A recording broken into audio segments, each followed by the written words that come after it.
We'll get it gone real quick.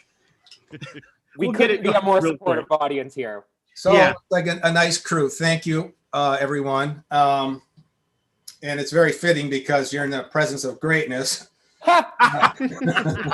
This is true. This is true. Okay. We'll get it.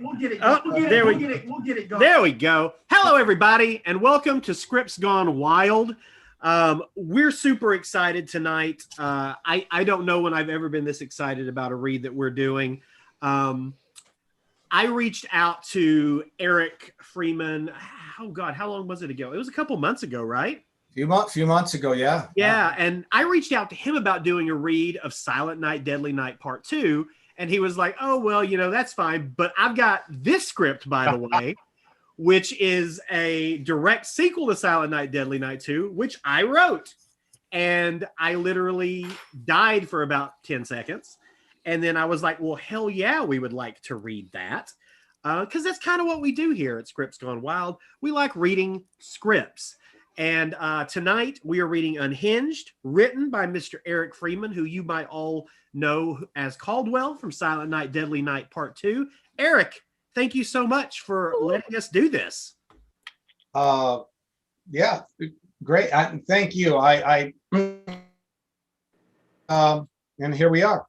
And thank you. Thank you, everyone, and everyone that's participating. I appreciate it. And we'll do our best, right? That's right. We'll do our best. So I'm going to introduce the entire cast right now to everybody at home. You've already met Eric Freeman, so we've got Clarke Wolfe, Bechir Sylvain, Ryan Lambert, Liesel Hanson, Edward Hong, Aaron LaPlante. My thoughts exactly. Natalie Nicole Dressel, Clay Keller, Brian Salisbury, Devaughn Taylor, hello, Justin Powell, yeah, Harmony Moon. Is that how you like to be? Is it Moon? I saw your last name on Twitter, but do you like to go as Harmony Moon? No, it's Colangelo. I got married this year. Oh, hell yeah. Harmony Colangelo. Thank you. Yeah. I'm here too. Congratulations. Thanks. And we also have Miguel Rodriguez. Who's that? Who's that? Throughout the night, if you would like to make a donation, if you're enjoying what you're reading, and you sure as hell are going to be, that's paypal.me/scriptsgonewild, paypal.me/scriptsgonewild. And tonight also, if the three people who make the largest donations will get a Shout Factory Blu-ray of Silent Night, Deadly Night Part 2. Oh. So that's pretty cool. Take your screenshot of your donation, send it to us at scriptsgonewild@gmail.com, or post it on your socials at scriptsgonewild, and we'll draw 3 names out of a hat, and those 3 will get a Blu-ray of Silent Night, Deadly Night Part 2. So that's pretty cool. That's very cool. Eric, I wanted to ask you before we got started real quick, what was your inspiration to write a sequel to Silent Night, Deadly Night Part 2 that's really a road thriller more than anything else? I'll be brief. I was back east. My brother unexpectedly died, and I was back east picking up a car he was storing for me.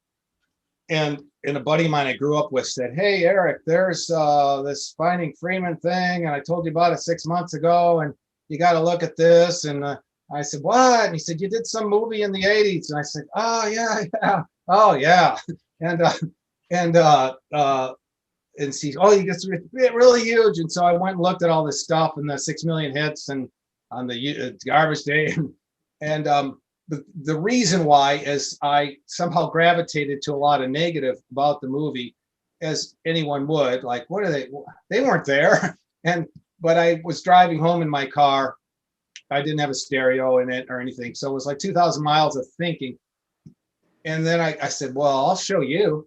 So I came up with the whole idea in my head. And when I got back to LA, I bought the Final Draft software, and away I went. And so that's how it came to be. Well, that's super exciting. For the folks at home who don't know how this works, Scripts Gone Wild is a drinking game. If anybody messes up a line, misses a cue, does anything that we can construe as a mistake, they have to take a drink, and they will know they have to take a drink because someone will say drink. Drink.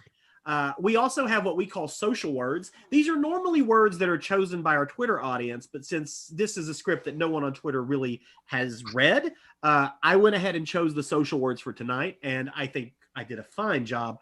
And these are words that whenever you guys read them aloud in the script, everybody takes a drink. And it doesn't count when I read it in the stage direction. It only counts when you guys read it in the dialogue. And those words for tonight are Christmas and any usage of the word kill. So kill, killer, killed, killing.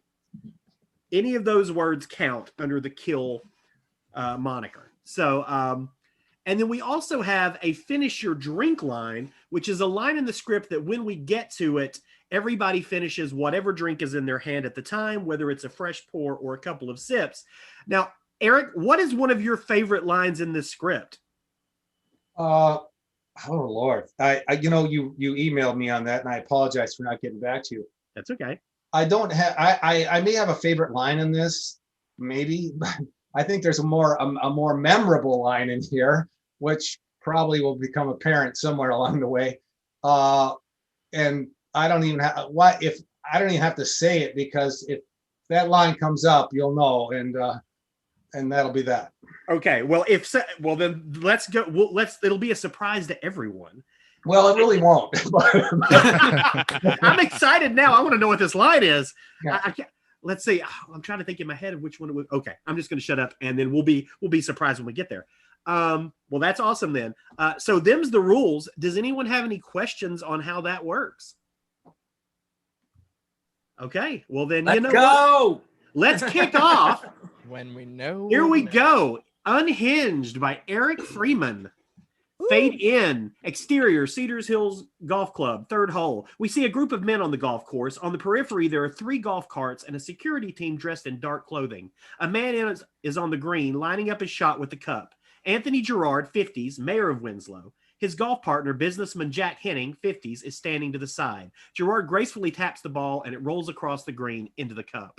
Another eagle, Your Honor. You're on fire today. Gerard smiles as his assistant walks onto the green to retrieve the ball and return the flag. The group heads towards the golf carts to continue on as Henning's phone rings. Henning pulls his phone, quickly glancing at the screen as he takes the call. He walks a few steps away from the group for privacy. Dimitri. Good. Bring them up to the farm. I'm at Cedar Hills with the mayor on the 3rd hole. Keep Caldwell alive. I'll be up in a few hours to gut that bitch right in front of him. Henning ends the call smiling and walks to the mayor's cart and sits down next to him. The mayor hits the accelerator as the group follows him to the 4th hole. Anthony, that missing package you were concerned about, we've intercepted it. What would you like us to do? Let me think on it, because it may be too late to return it, and we might have to explore some options. They arrive at the 4th hole. The group exits their vehicles, and the mayor is handed a driver from his assistant. Thanks, Tim. Henning pulls a club from his bag and follows the mayor onto the green. The mayor plants the tee and sets up the ball, lines up the shot, and takes a huge swing, and the ball arcs in the sky and disappears into the distance. Holy shit, Your Honor. Look at that shot. The only way I'm going to win today is if you fall down dead. Suddenly, we see a black car soaring over one of the golf course hills directly toward the mayor's party. The car flattens the mayor as it skids to a halt. The mayor is wedged under the car with his head exposed. We see Richard Caldwell as he quickly jumps out of the car and grabs the mayor's driver. He sees the security team is caught flat-footed. Caldwell runs up to the first thug and swings the club to the side of his head and smashes his knee to keep him down. Caldwell pivots to the second thug and raises the club overhead as we freeze frame on him. We see a caption on the screen. 1 day earlier. Titles and credits roll. Walter Langford's car. The camera moves in. We see a man driving. A phone is ringing. Close up on the driver who is answering the phone, Walter Langford. Mid-50s, pleasant looking, nicely dressed. Hello, Dr. Langford. Hey, Bill. Yeah, I'm headed up to Waverly right now. I won't be back till late. So what can I do for you? Did he hurt anyone? Okay, good. Keep him restrained and sedated. I'll look in on him when I return. We'll have to monitor him more closely from now on, I guess. All right, Bill. Thanks for the call. See you tomorrow morning. Langford ends the call and sets the phone down. He continues up the road as we get Langford's POV of a large building up ahead. The building becomes more prominent as he approaches the gate. Front gate, Waverly Hospital. We see a sign, Waverly Psychiatric Hospital. A large man exits his guardhouse and walks a few steps toward the Langford's car. Hey, Doc, how you doing? Good, George. How's family? Doing well, thank you. The guard steps back into the guardhouse, presses the button, and the gate opens. Langford drives through up to the hospital. Thanks, George. Langford pulls up to the structure. It's old and seen better days. He parks right up front, grabs his briefcase, and steps out of the car, walks to the security entrance and swipes his key card, presses some digits, and enters the facility. Waverly reception area. We see head nurse Beverly Williams behind the reception counter, 45, plain looking, all business, but can show kindness at times. A tall orderly named John stands next to her. The room is adorned in a Christmas theme with a decorated tree of ornaments and lights in the corner of the room, and there is a large pile of gifts on the counter. Hi, doctor. Hello, Beverly. We have all the Christmas gifts for the patients, except one. I have that. Christmas, drink! Damn it. Through the reception room window, a car is coming through the gate toward the hospital. Our special delivery man is here, doctor. Good. I'll have a few words with him before he visits the patients. Beverly, you're in charge of today's activities. Assemble the patients we selected in the rec room. They're already waiting. Doctor, many of the low-risk patients have been complaining about the new door locks. They can't access the bathroom anymore. I'll look into it. We'll make some changes. Through the glass door, the man wearing a complete Santa suit is seen. The security guard opens the door and the man enters the security area. The man passes through a metal detector and then the guard checks his bag and wands him thoroughly as a precaution. Okay, they're waiting for you. The Santa picks up his red bag and walks into the reception area up to the counter. Hi, I'm Brad Wilson. I'm Nurse Williams, and this is Dr. Langford. And this is John Beckwood, our head orderly. Nice to meet you. Mr. Wilson, has Miss Williams spoken to you about our patients and to not get them too excited? Yes, Doctor, Miss Williams was very specific. I have some experience in hospital settings. Very good, very good. Orderlies will be in the room along with Miss Williams. These are the gifts for the patients. Each one's labeled for accuracy. If this is done correctly, it will be a moment they'll cherish for an entire lifetime. I want that as well. Collect the gifts and we'll get started. Santa moves to the reception desk and starts putting the gifts in a bag with Miss Williams' help. The orderly has a clipboard in hand and holds it out for Dr. Langford. Doctor, I have the patient list for today's interviews. Langford takes the list from the orderly, briefly scans it, and hands it back. Good, John. We'll get Brad started first, then get the sessions underway. We're ready, doctor. Hallway, Waverly Hospital. John unlocks the security gate, and all four pass through down the hall. They continue straight down the hallway to a door with a sign above that says Recreation Room. The order puts the key in the lock and turns it.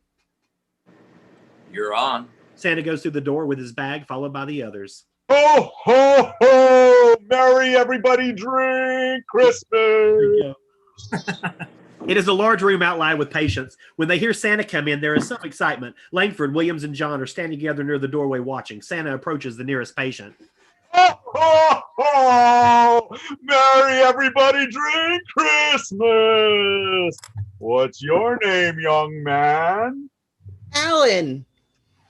Alan. Alan. I think I have a gift for you. Santa reaches into his bag and pulls out a gift. The camera cuts to Langford and Williams as we continue to hear Santa off screen. Langford has a concerned look on his face. He is looking at a patient near Santa.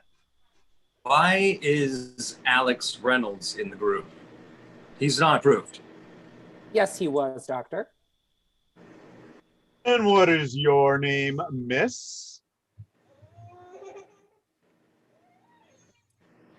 Lucy Drink? Lucy Drink. Lucy! That's me, my bad. Lucy! Lucy! Yes, I have something. I've made a child cry. Yes, I have something for you. You've been a very good girl all year.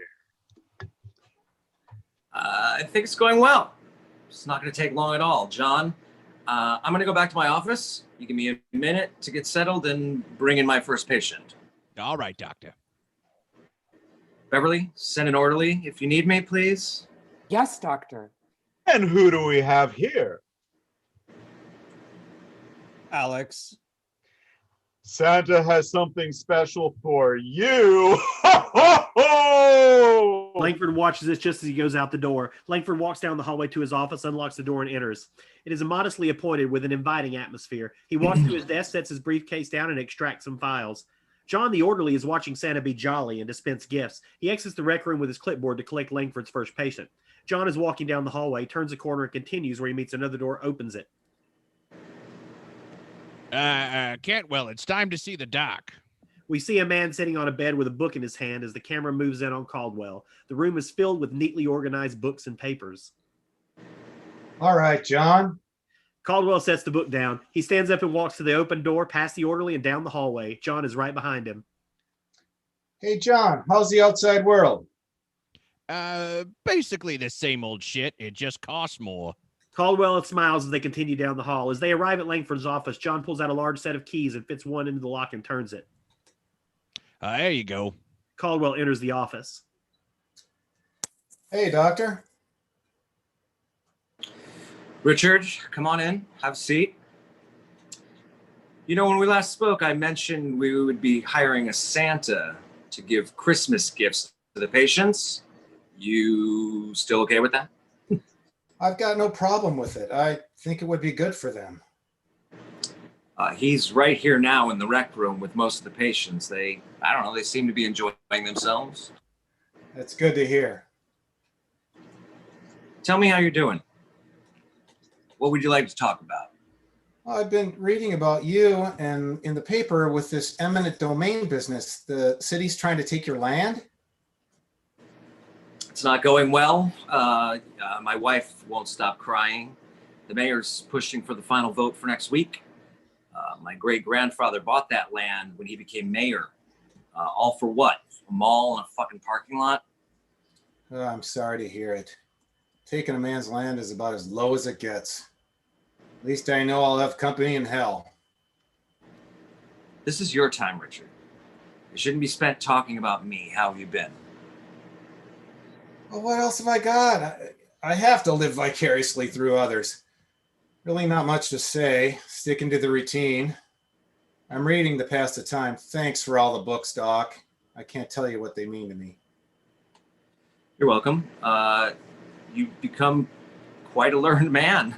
Your knowledge rivals the Winslow historian. I just finished the 2 books you loaned me on Winslow County.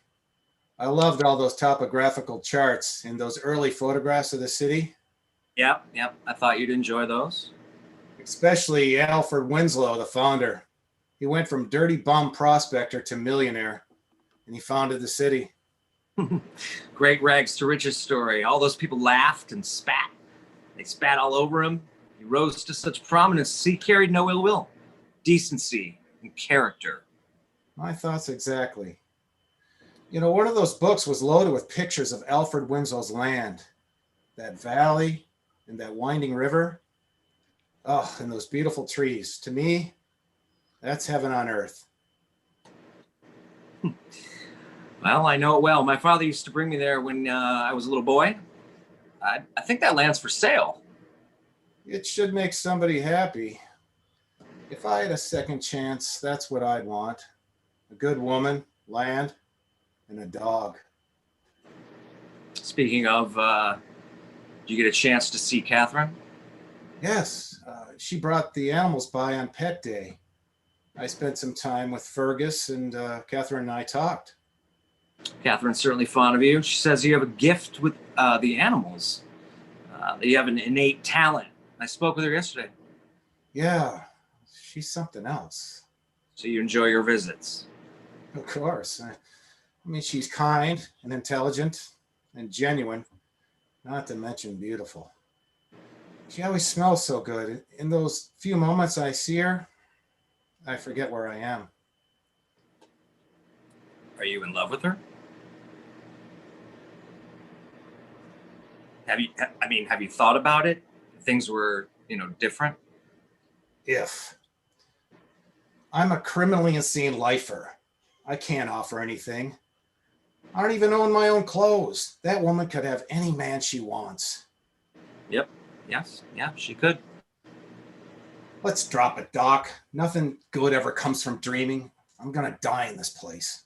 Dreams are good, Richard. No matter where you are. I know, Doc, but you reap what you sow. The horrible things I've done, the pain I've caused, the lives I've ruined. I deserve to be here. If it weren't for you, I couldn't make it through the day. Well, you're not the same person that came in here 25 years ago. I'm proud of you. You know, you're my best success story. Richard, 2 weeks ago, I submitted your name for possible release. The board has contacted me. They've given us a hearing date, 15 days. Doctor, we've been down this road before. We go through this process only to be told that this is where I belong. Richard, this time it's different. We were rejected last time due to one board member. He's retired. He's been replaced.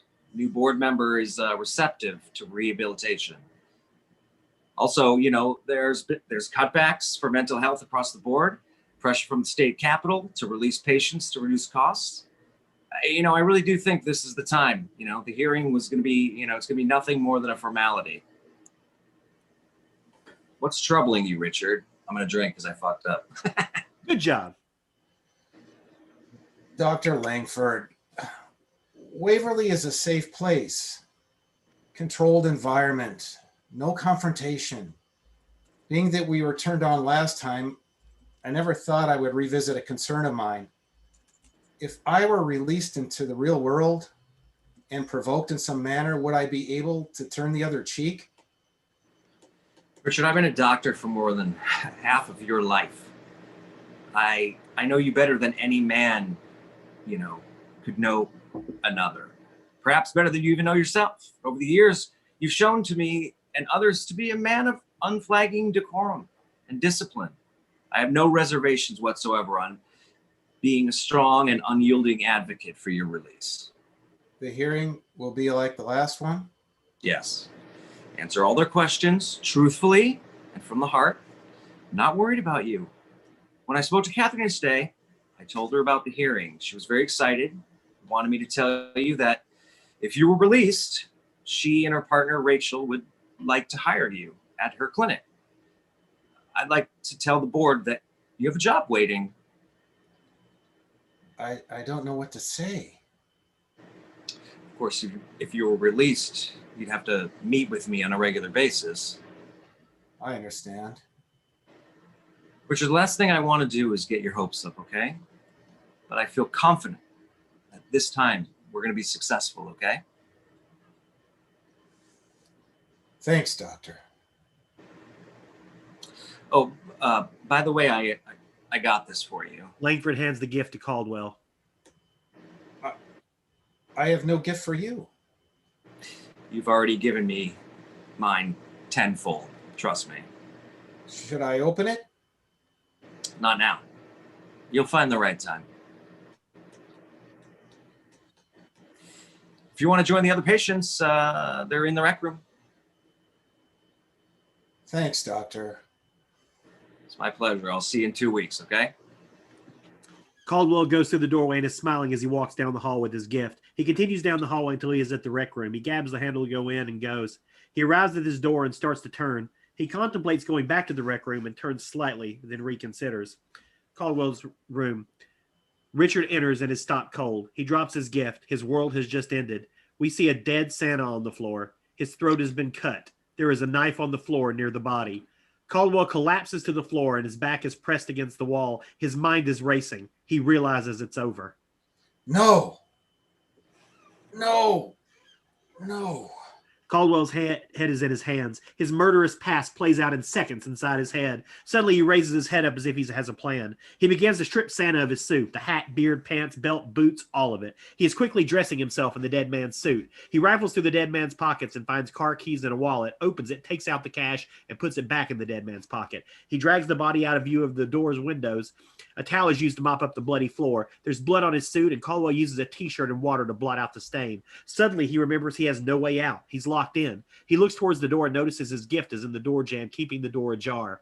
Caldwell opens the door wide, grabs the gift from the floor, and shoves it in his pocket. He scans the room one last time and heads out to the hallway. He slings his bag over his shoulder to cover up his stained suit, walks down the hallway, and takes the first right towards the main security gate. He sees an orderly up ahead. He has just come through the security gate and headed towards him. Santa, were you in the bathroom? Yeah. Breakfast didn't agree with me. I couldn't keep it down. Ah, that can happen.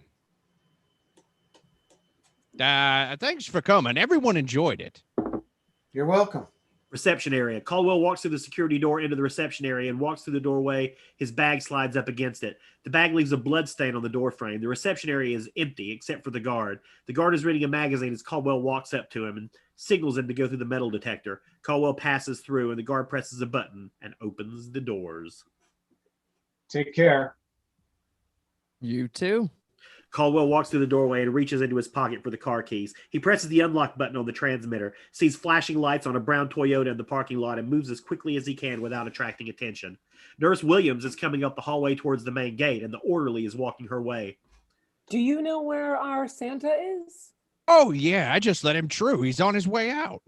He was supposed to wait. I haven't paid him yet. Williams and the orderly are headed back to the security gate. The orderly uses his keys and opens the gate for Williams. He wasn't feeling well. Williams brushes her white uniform against the bloodstained gate as they both go through. Caldwell is in the car and is next to the guard station main gate. Williams is seeing this through the window. The guard comes out of the station slightly, sees Santa in the car, waves, and hits the button for the gate. Caldwell's window is down and he waves back. What's that on your uniform? I'm not sure, but looks like blood. George, stop that car now. The gate is 2/3 of the way open and Caldwell is moving forward. The guard frantically hits the gate button and leaves his station while pulling his gun. Caldwell sees this and hits the accelerator hard. He steers around the gate and escapes. The car is down the road now and the guard turns around and runs back to the hospital with gun in hand. Get some help! Check the patient's rooms now! All right. The orderly opens up the security door and heads. What's wrong? I'm not sure. I think we have trouble.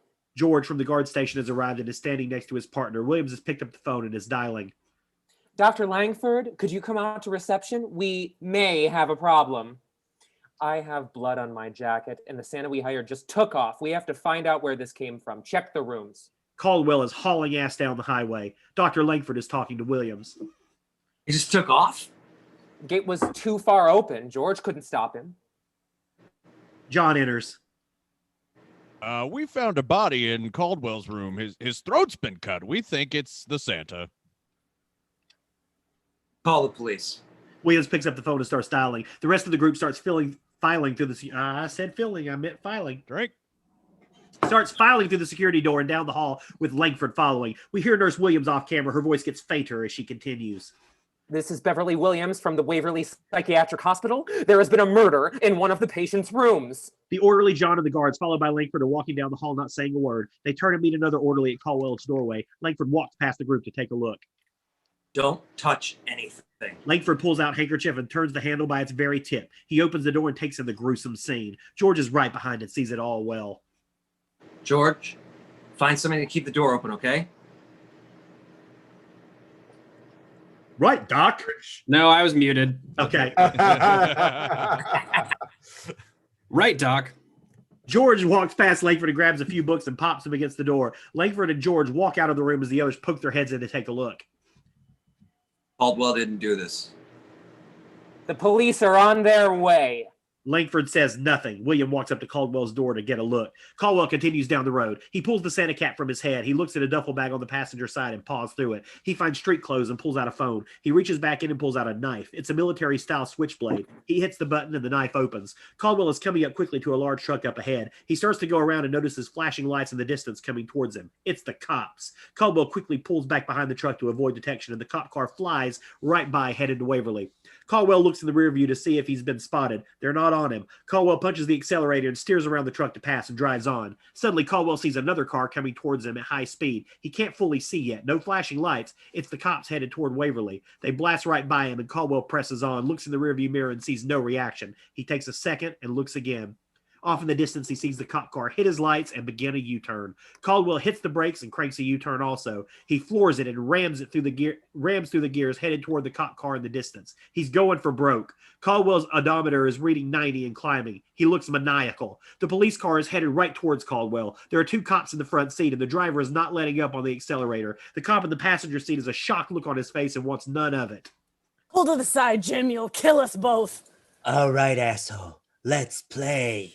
Caldwell is a second away from death and is not relenting. We see a long shot of the two cars about to collide. Caldwell's POV as the cop car cranks the wheel at the last second and flies off the road and crashes into the ditch and rolls several times. Caldwell slams on the brakes, quickly turns the car around and drives slowly for a moment to assess the scene. It's a bad crash and there is no movement in the car. Caldwell hits the accelerator and takes off down the highway, looks in the mirror to see if he was followed, and then takes the first exit. Reception area, J.B. Henning building. We see a big man named Dimitri on the phone and a receptionist behind a desk. The room is expensively decorated. Okay, thanks for the heads up. Dimitri ends the call and walks over to the main door of the office. He knocks twice and enters. The room is decorated with beautiful furnishings and a large wooden desk. We see Henning in an expensive suit taking a phone call. Gotta run, Martin. I've got business. Boss, I just got word of the glitch in the Waverly Manor. How so? Caldwell escapes and he's on the run. Apparently put on a Santa suit and walked right out the front door. Damn it! Can't deny the man's got stones. It's a police matter now. They'll hunt him down and put him back in his boss. What about damage control? We can't afford any blowback. You want me to tie up loose ends? Yes, have that junkie whore OD. And the other? Tell the specialist to make it a simple street robbery. Dimitri, on the Winthrop issue, has the loan been paid? No, and his time's up. Let's give him a couple more hours. Will do. Highway. Caldwell is continuing down the highway while he is removing the Santa jacket and foam belly. He tosses them into the passenger floor and starts pawing through the duffel bag. He finds a black shirt and slips it on and buttons it up. Ahead, he sees a big truck stop at a gas station. He pulls wide around the establishment and drives far and back. He backs the car into a remote spot. There is a heavy drone from the trucker's diesel engines up in front. No one is in the back. Caldwell grabs some jeans and shoes and socks out of the bag and opens the door, stands up and tears off his boots and red Santa pants and quickly changes. He notices an older Ford truck backed up against the building. He pops the trunk hatch and gathers up the Santa suit from the passenger side and throws it in, rummages around the trunk and finds a small toolkit, pulls out adjustable pliers and leaves the rest. He closes the trunk lid and grabs the knife from the duffel bag, grabs the layer and pops the hood. He lifts the hood, activates the knife and cuts some wire out of the electrical harness, slamming the hood shut. Quickly walks over to the truck and using the knife, he jimmies the window. Pushes the wind wing all the way open and sticks his arm through and unlocks the door, closes the knife and puts it in his back pocket, walks to the front of the truck, finds the hood latch and lifts it, strips the end of a 3-foot piece of wire and makes some connections, pulls the pliers out of his pocket and pumps the carburetor linkage. Using the handles of the pliers, he touches both posts of the solenoid and the engine starts to crank. He tries it again and the truck fires up. Caldwell quickly closes the hood. We hear the pump action of a shotgun. Caldwell turns around and sees two men, a heavy-set one with a sawed-off shotgun and a lean one with a pipe. Caldwell moves his right hand near his pocket. Ew, stop right there. We got him, Jed. This here's Ricky Caldwell. Yeah, we've been listening to that police band, boy. Seems that sort of that psycho killer. We're gonna haul your ass to police station, Hal. We're gonna be famous.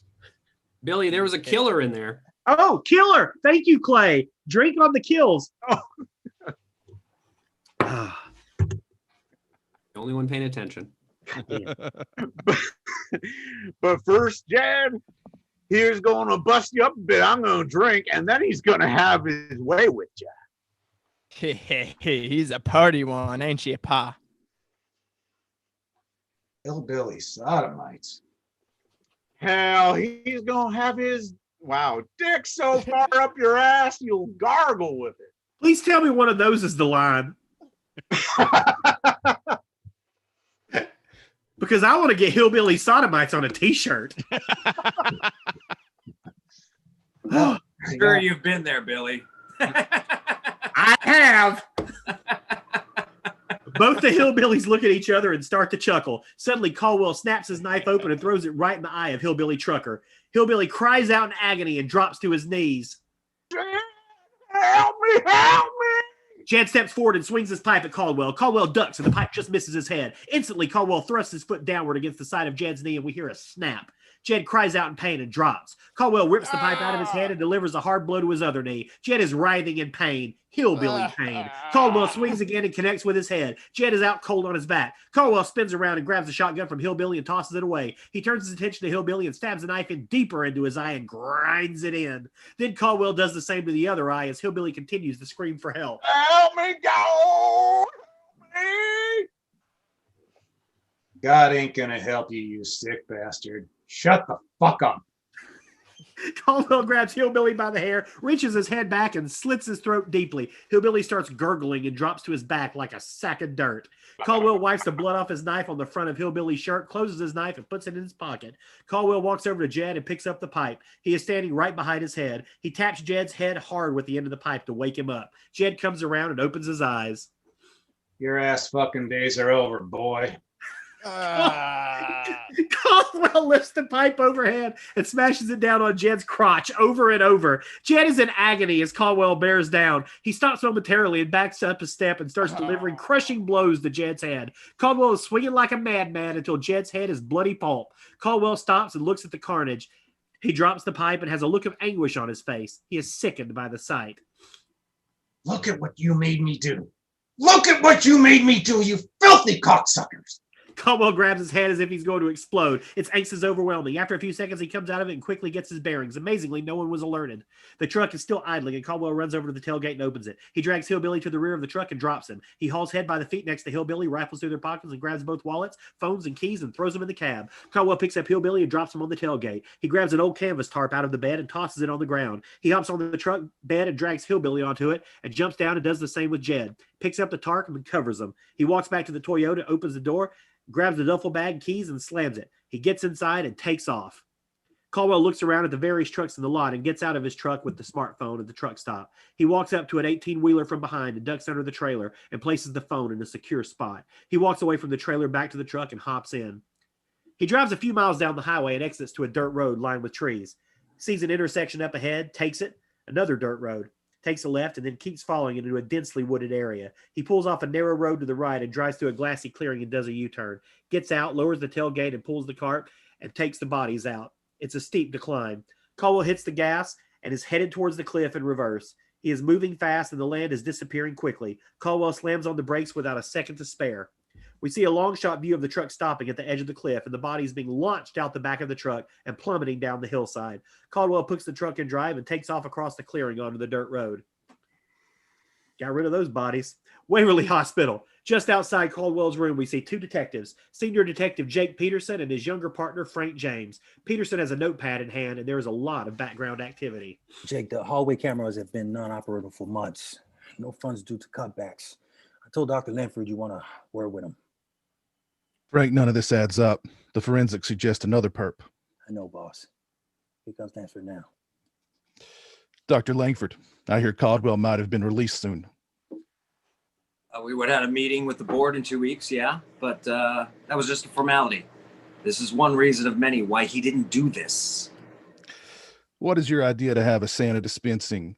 Was it your idea to have a Santa dispensing gifts to the patients? Miss Williams, our head nurse, brought the idea to me last week. I agreed to it.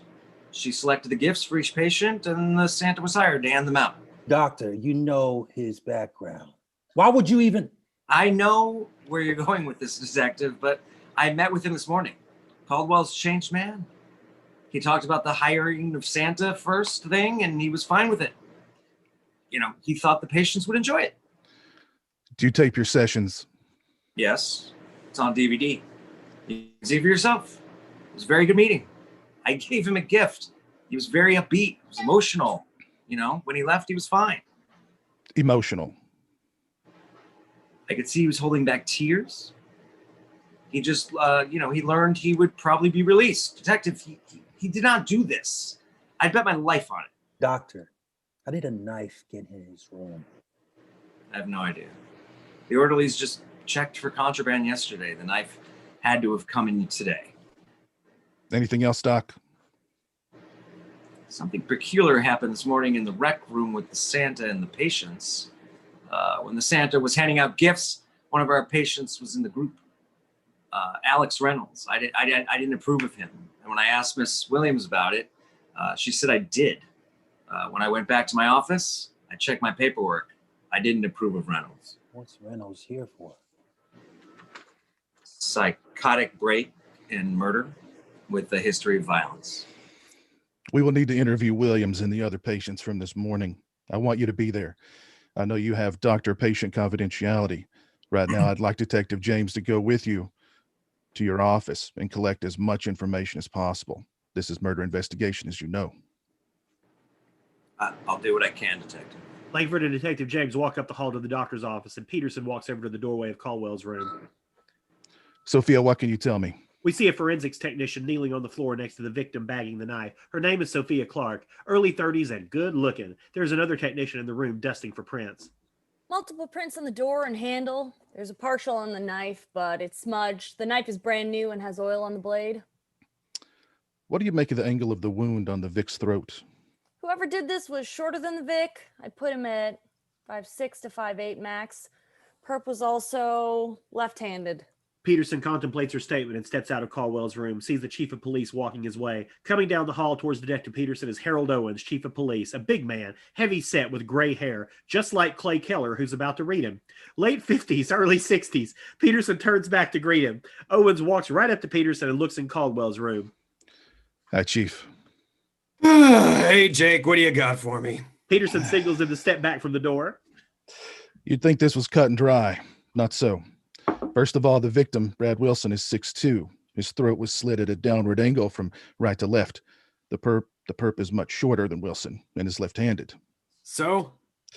Caldwell is 6'2" and is right-handed. Secondly, Caldwell had a meeting with Dr. Langford this morning, and he was told it was almost certain he would be released in the next few weeks. Why would he kill someone after being told he's going to be released in a matter of days? You hunted Caldwell down 25 years ago. Oh, drink.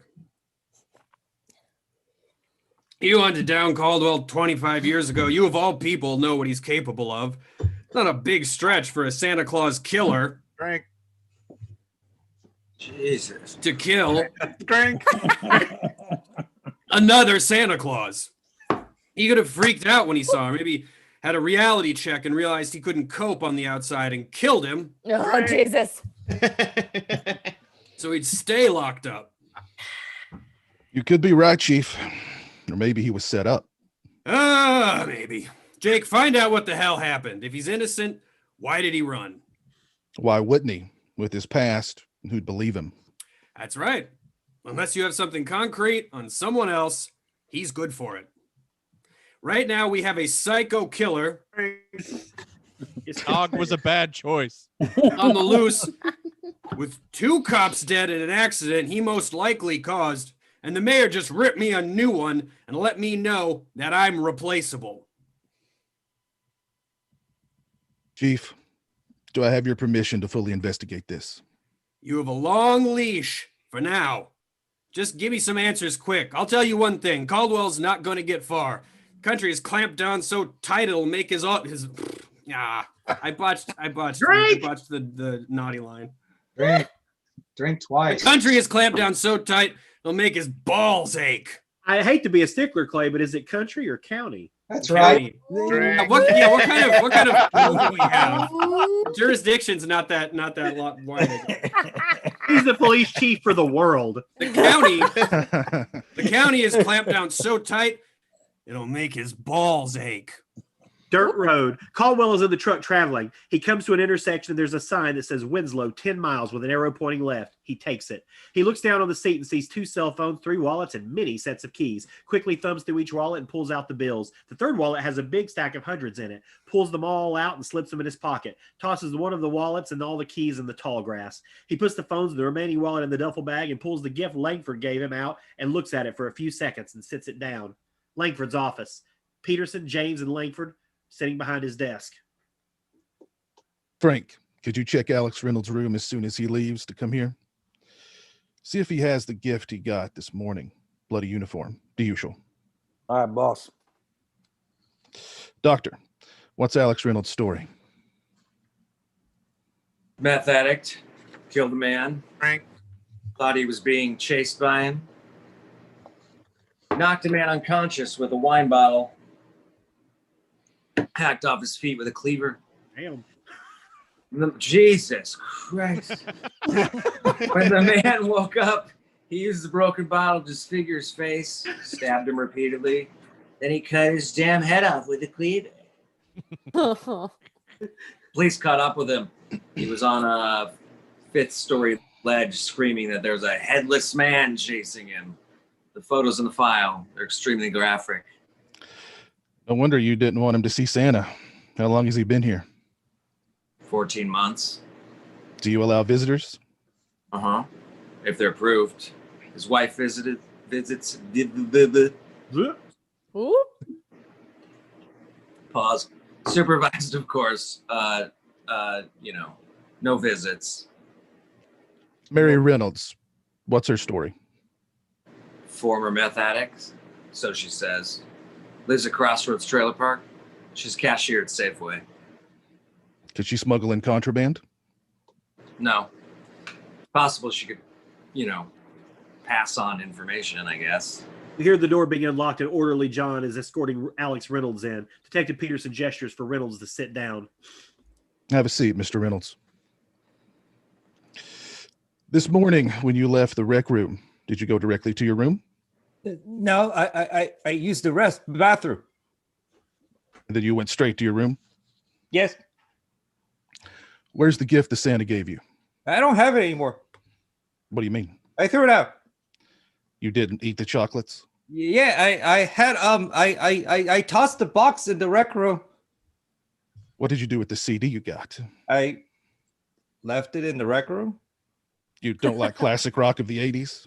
No, I'm a heavy metal fan, but we can't listen to that here.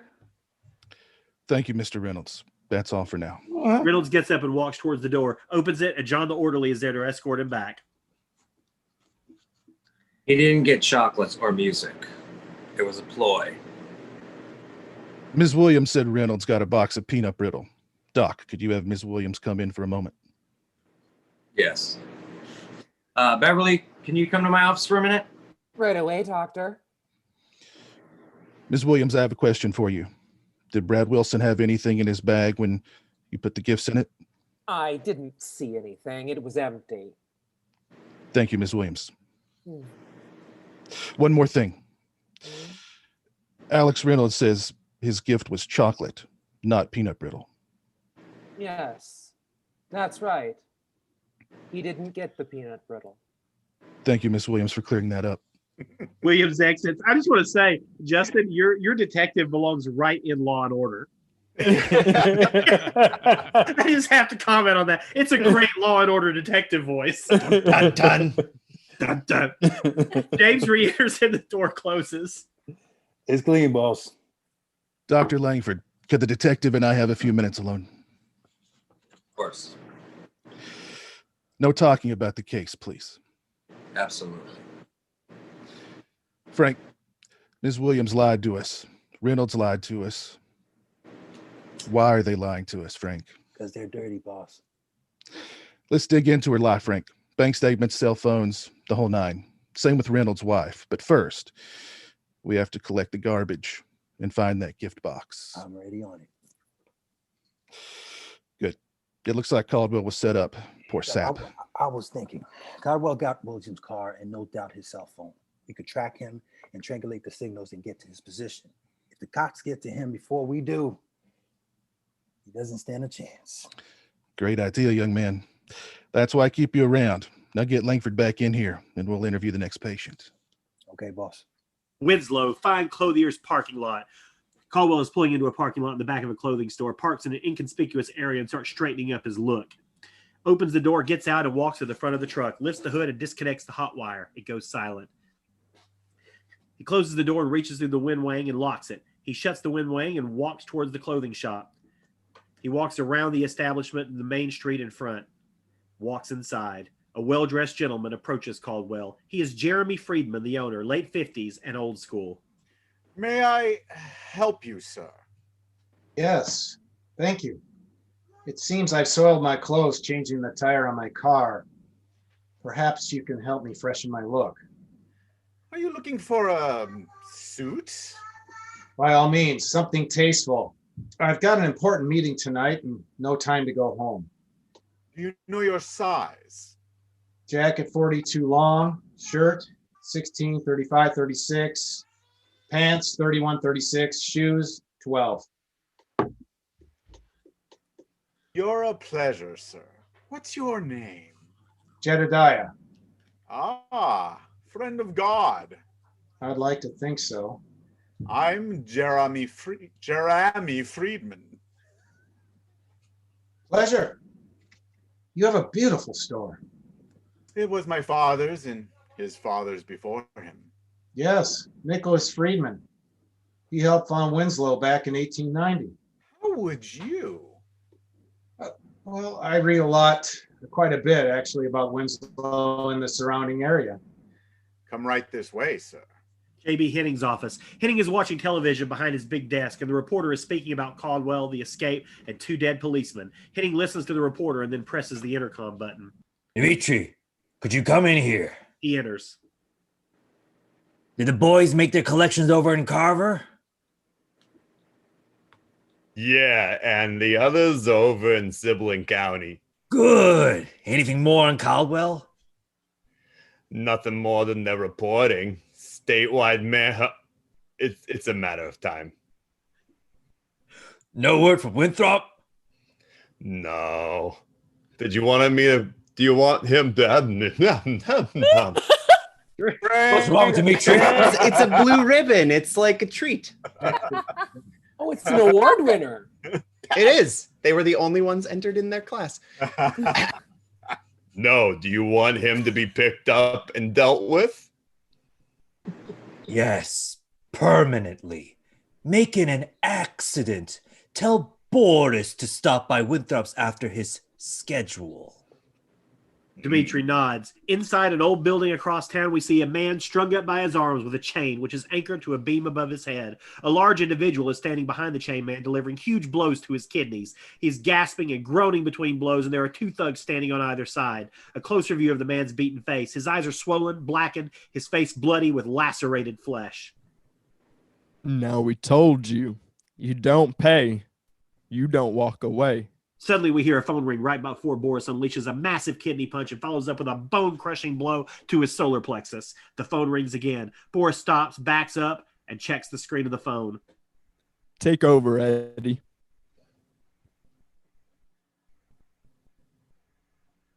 Dimitri. Eddie's in the background, walks up to the beaten man, lifts his head, and immediately drops. Checks his carotid for a pulse as Boris listens to the caller. I said take over. That's it. He's dead. Never mind. Backs away from the body. Okay, Dimitri. Boris ends the call and puts his phone away, pulls out a cigarette and lights it. Throw the body in the trunk. We have one more step. Back at Waverly, Peterson and Langford have just concluded another patient interview. The patient clearly has issues and is wailing and sobbing over the dead Santa. Thank you very much, Mr. Stevens. You've been very helpful. You can go now. Mark, everything's going to be fine. We'll talk about it tomorrow, okay? Langford gets up and walks over and helps the crying patient stand up and walk out the door.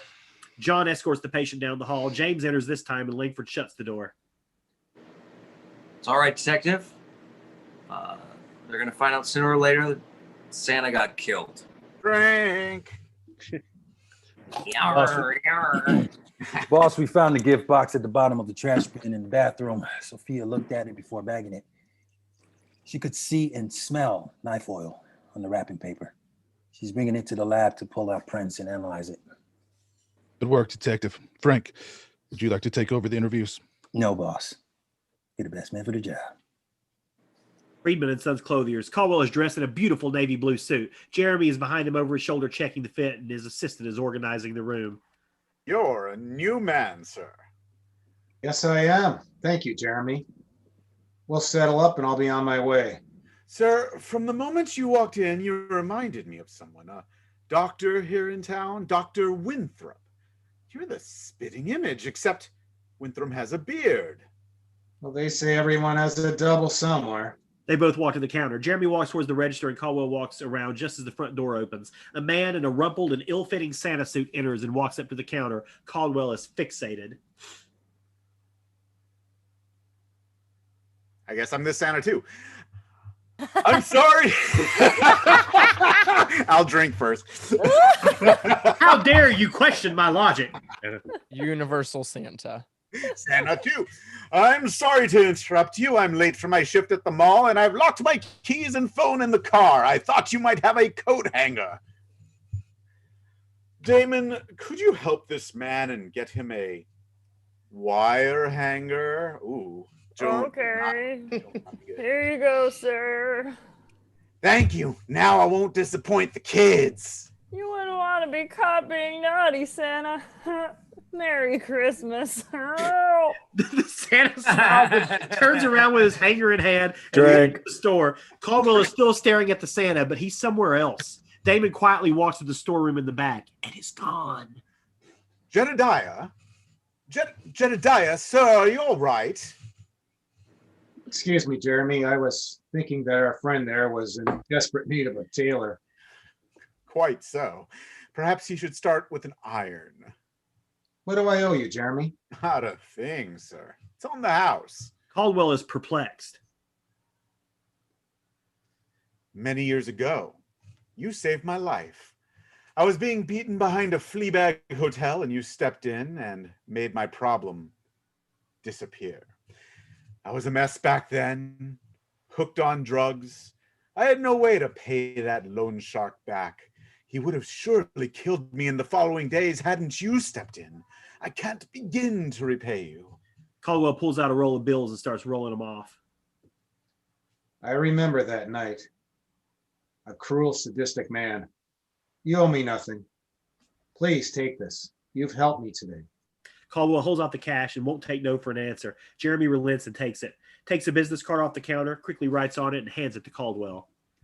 If you ever need my assistance, don't hesitate to call. Be careful. You're the hot topic at the moment. Would you like your old clothes, sir? Yes, thank you, Jeremy. I just heard on the radio there's a good chance of rain tonight. Would you like an umbrella for your travels? I think he'll be fine, Damon. Okay. Thank you, gentlemen. Have a good evening. Good day, Jedediah. It's been a pleasure. Main Street. Caldwell walks past the front of the store and sees that Main Street is lined with a Christmas theme, decorated with an array of banners and tinsel and flashing lights everywhere. Caldwell finds a trash can and dumps his old clothes in. A man is walking towards Caldwell on the sidewalk and is staring at him. Dr. Winthrop! I like your new look. Caldwell plays along and nods to the man as he walks by. He continues to walk a short distance when he hears sirens and sees flashing lights coming towards him from up the road. He picks up the pace and opens the front door of a large building and enters. The sirens get louder. The lobby is bustling and decorated with tinsel and ornaments. He focuses on the information board, pretending to be looking for someone. It's a medical building. Starts to leave when he notices a Dr. Winthrop, MD, number 302. Hears the sound of sirens once again and continues on. Walking up behind Caldwell are two nuns collecting for charity, a young nun and an older Mother Superior. Sir, could you help the needy orphans? He's stunned. Sir, could you help the orphans? Sir! You don't beat the orphans, do you? Of course not. How dare you, you sick man. I just want to insert here that could have also easily been the line. You don't beat the orphans, do you? Also needs to be on a t-shirt. Just saying. Caldwell stuffs a bill in the collection box as he unsteadily turns towards the stairwell door. The nuns stare at him for a moment, turn and leave the building. He reaches for the door handle, fumbles while turning it, opens it, and disappears. Grabs the railing of the staircase and is visibly strained from the encounter. Takes a moment before ascending the steps to the third floor. The door opens and Caldwell enters, sees 302 at the end of the hall, and walks towards it. It's empty. Walks up to the office door listening and turns the knob. A man is sitting at a desk at the end of the room with a large windows behind him. He is reading the contents of a manila folder. Can I help you, sir? Yes, I'd like a moment of your time. Well, Mr. Caldwell, come in. Please sit down. Do you know me? You're all over the news. I imagine so. Nothing like an ex-murderer on the loose. To be sure. What brings you to my office? Well, it was by coincidence I saw your name in the lobby, and I was curious. Apparently, we share the same physical traits. Why, yes, it's uncanny. Don't be concerned. That's my secretary back from lunch. Let me speak to her so she won't interrupt us. Please, Mr. Caldwell, you have nothing to fear from me. I wish you no harm. Caldwell hesitates, steps inside as Winthrop walks out of the room, is coughing into a handkerchief. Caldwell hears the two of them talking as he turns toward Winthrop's desk. He sees the folder the doctor was reading, walks around and picks it up. Caldwell hears the conversation stop in the reception area and places the folder back. He steps away and looks out the window, looks up the street and sees the Santa with the coat hanger trying to thread it through the window of his car. We hear the door open and Winthrop walks in and heads back to his desk. Caldwell is fixated on the Santa. Everything is fine. Jody will reschedule my last appointment and leave for the day. That's unnecessary. I was just leaving. Oh, please sit. You're safe here. Mr. Caldwell, I know quite a bit about you. Dr. Langford is a friend and colleague of mine. He has consulted me on several occasions pertaining to you. He's felt for the past few years that you should re-enter society. He believes that you are a threat to no one. Why did you commit such an act? I didn't. I was set up. Who would do such a thing? I don't know, but I'll find out. That may be hard, considering your circumstances. Right now, I'm a rabid dog that needs to be put down. I've got to get out of the city. Winthrop, can you help me? Ethically, I cannot. Right now, you endanger anyone near you. Tell me, Doctor, what's stopping me from killing you right here and now and assuming your identity?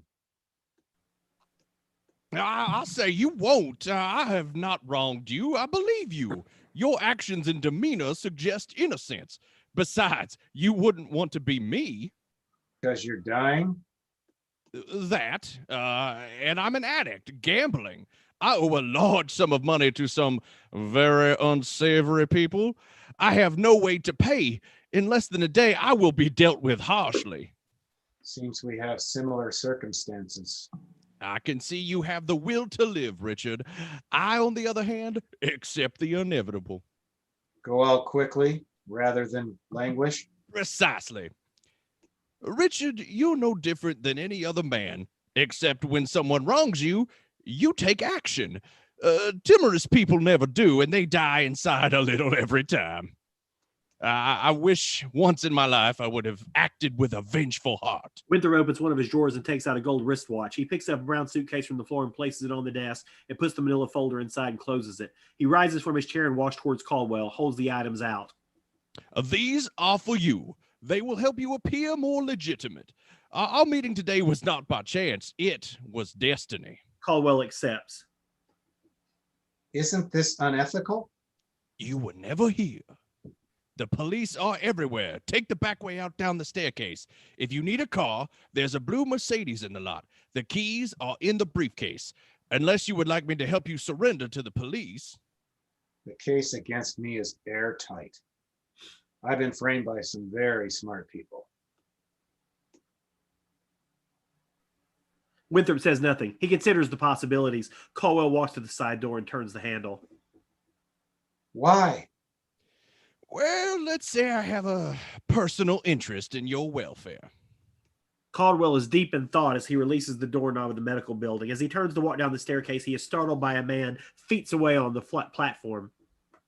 Going somewhere, Winthrop?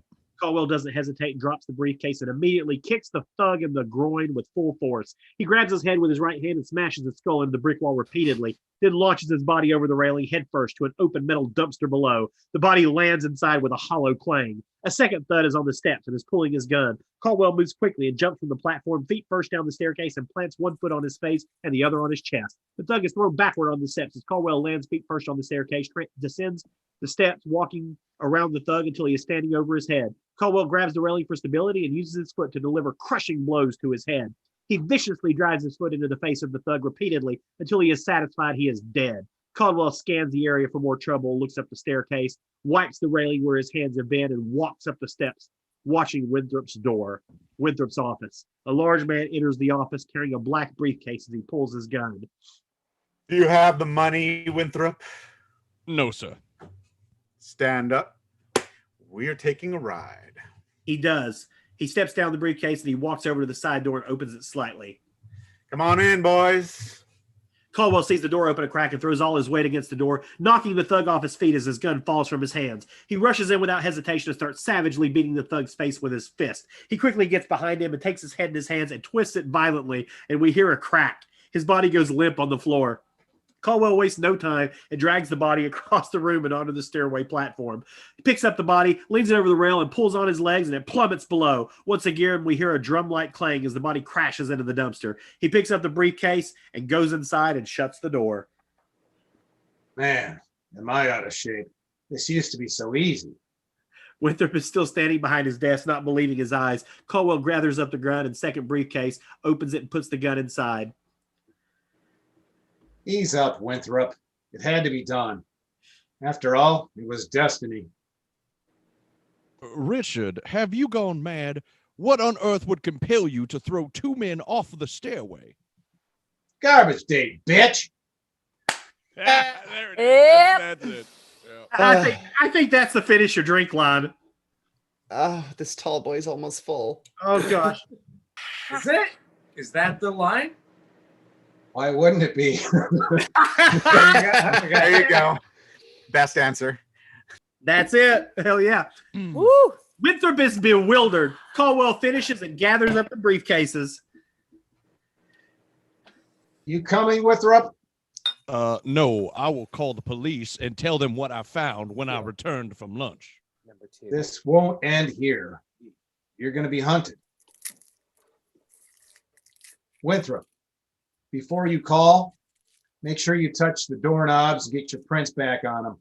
And go over this floor carefully to make sure there's no DNA to link it to these bodies. Blood, hair, fibers, everything. Otherwise, you're going to be arrested for murder.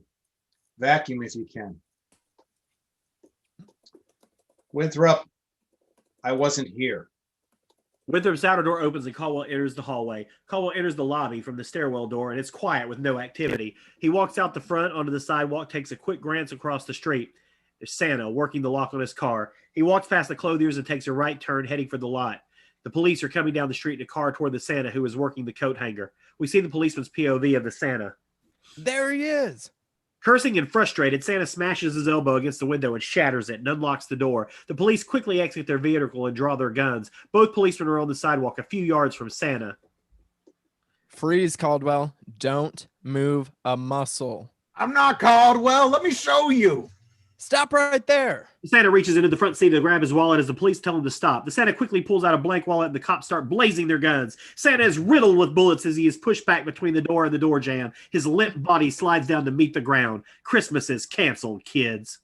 Caldwell is getting his truck after hearing the shots and people screaming up on Main Street. As he closes the door, he hears a woman scream from the rear of the adjacent medical building. The bodies have been found. He puts the truck in gear and calmly drives out of the lot. From overhead, we see the bodies of Boris and Ben in the bottom of the dumpster. Boris is lying still on the side, and Ben's neck is twisted as he lies in a heap. Boris comes to and pulls himself up to reveal an injured, bloody face and mangled ear. The screaming woman who found the body is stunned and motionless, and Boris jumps out of the dumpster and hurries to the car. He quickly starts the black sedan and exits the lot and disappears. Caldwell is driving down the road headed north away from the excitement. He exits onto a dirt road and drives on. He makes a right turn onto another dirt road and goes deeper into the countryside, goes up a driveway to an abandoned house and drives back. He stops the truck, gets out, lifts the hood, and cuts the engine. He walks back to the cab and hops in, opens his briefcase, grabs the thug's phone, turns it on, presses some buttons, gets the number he wants, dials the number, and puts the phone to his ear.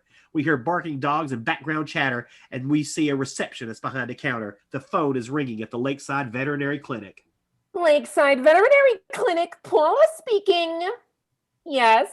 Okay. Hold on, please. Catherine, you have a phone call. We see Catherine Lewis, mid to late 30s and beautiful. She walks up to the counter to answer the call. It's a man. He said something about adopting Fergus the cat. Oh, okay. I'll take the call in my office. Which line is it? 3. Thank you. Catherine moves quickly to the desk and picks up the phone. Hello? Hi, Are you safe? for the moment. Catherine, I didn't. Richard, I know you didn't do it. It doesn't matter. They got me stone cold. My past has come back on me. Escaping was my last chance for fresh air. What can I do? Don't talk to anybody. Langford knows I love you. No doubt he's told the cops. And your phones will be tapped soon. Is there any way you can see me tonight? Yes. I have a friend that's out of town. I'm feeding her cat. Can you get down to 735 Sycamore Place around 6:30?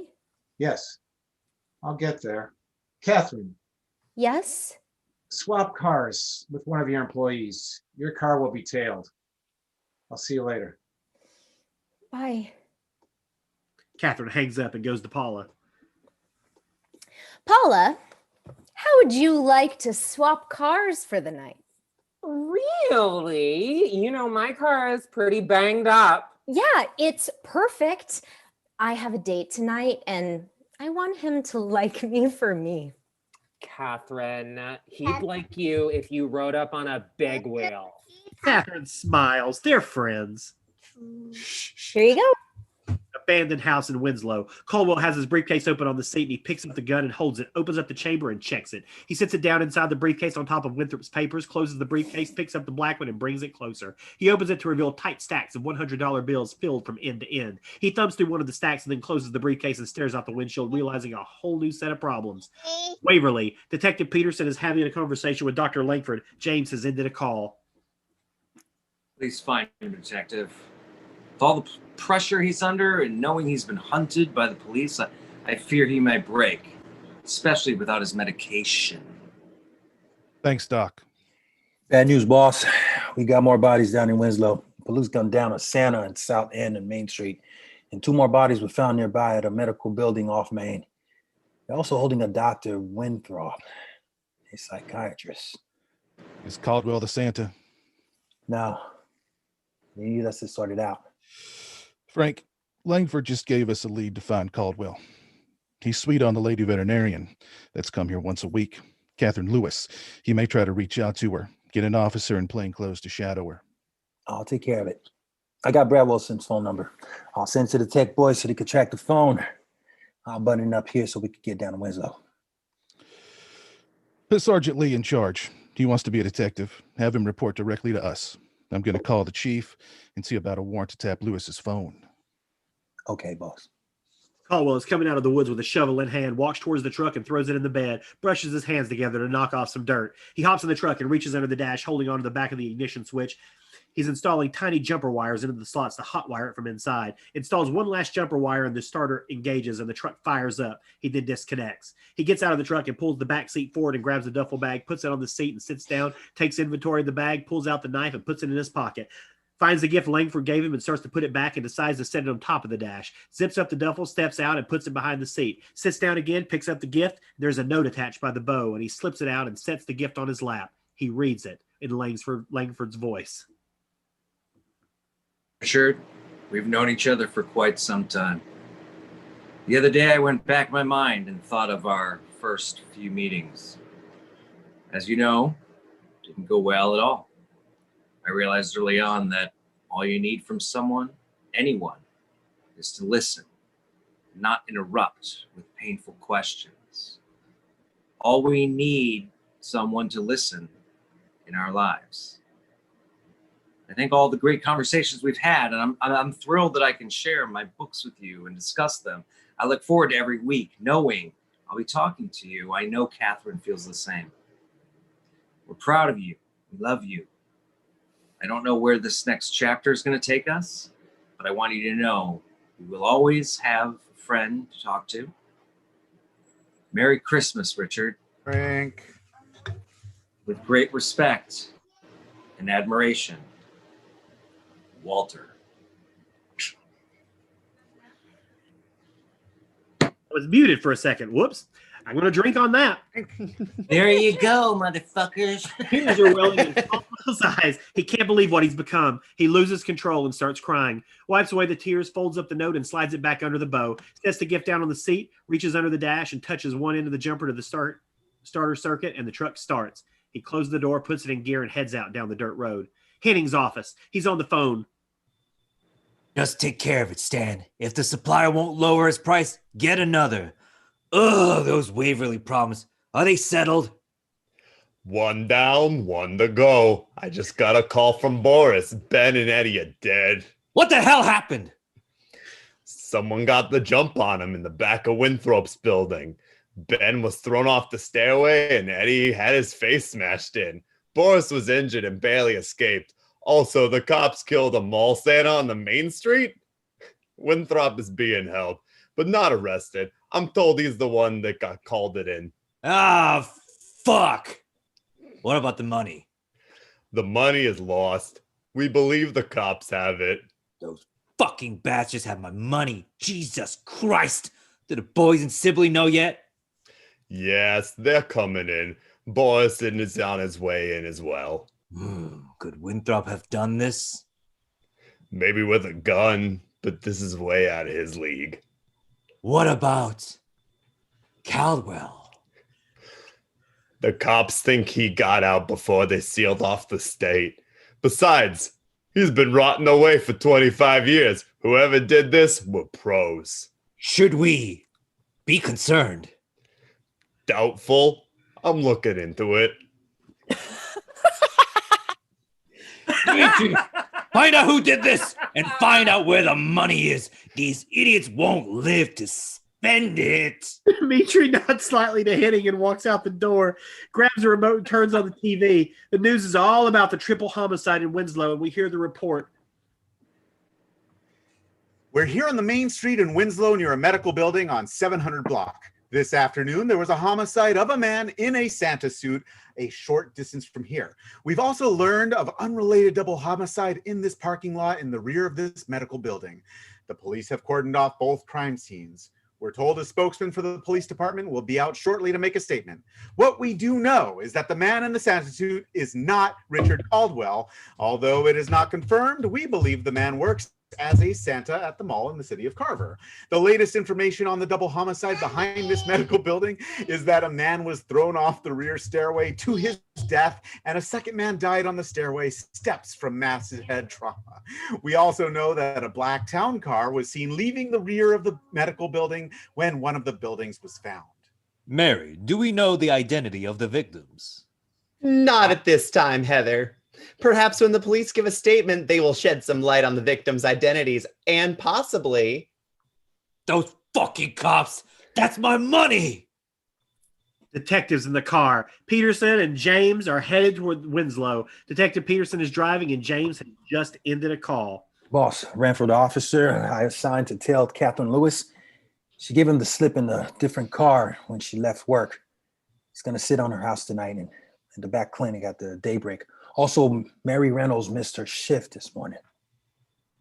Freight Nurse Williams and Alex Reynolds are in this up to their necks. No doubt the wife is involved.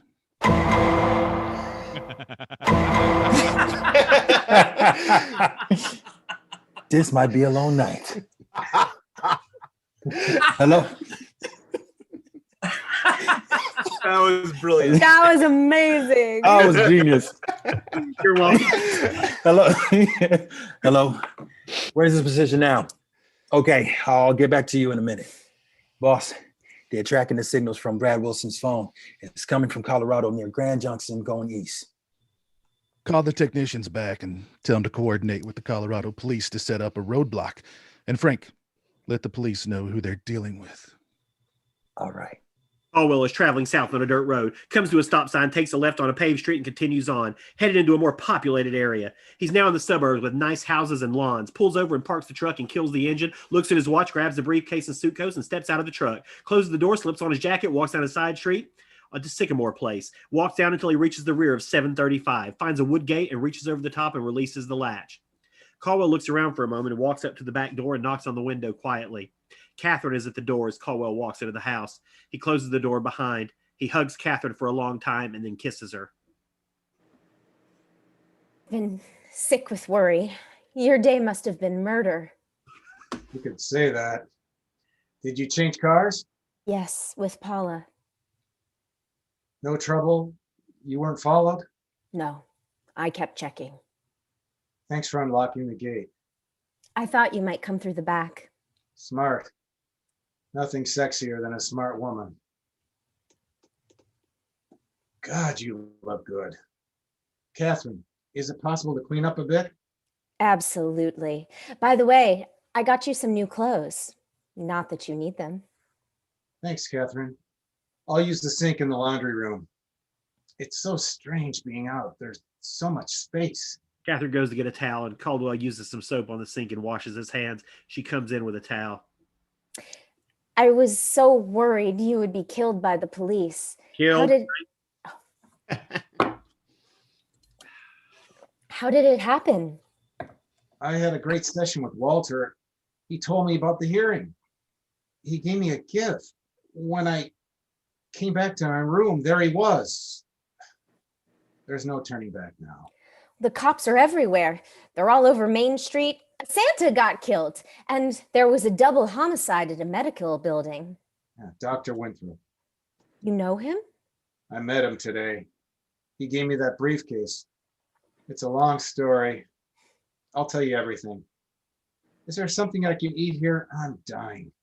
Of course. Let's look. You go to the kitchen. There's a few things here.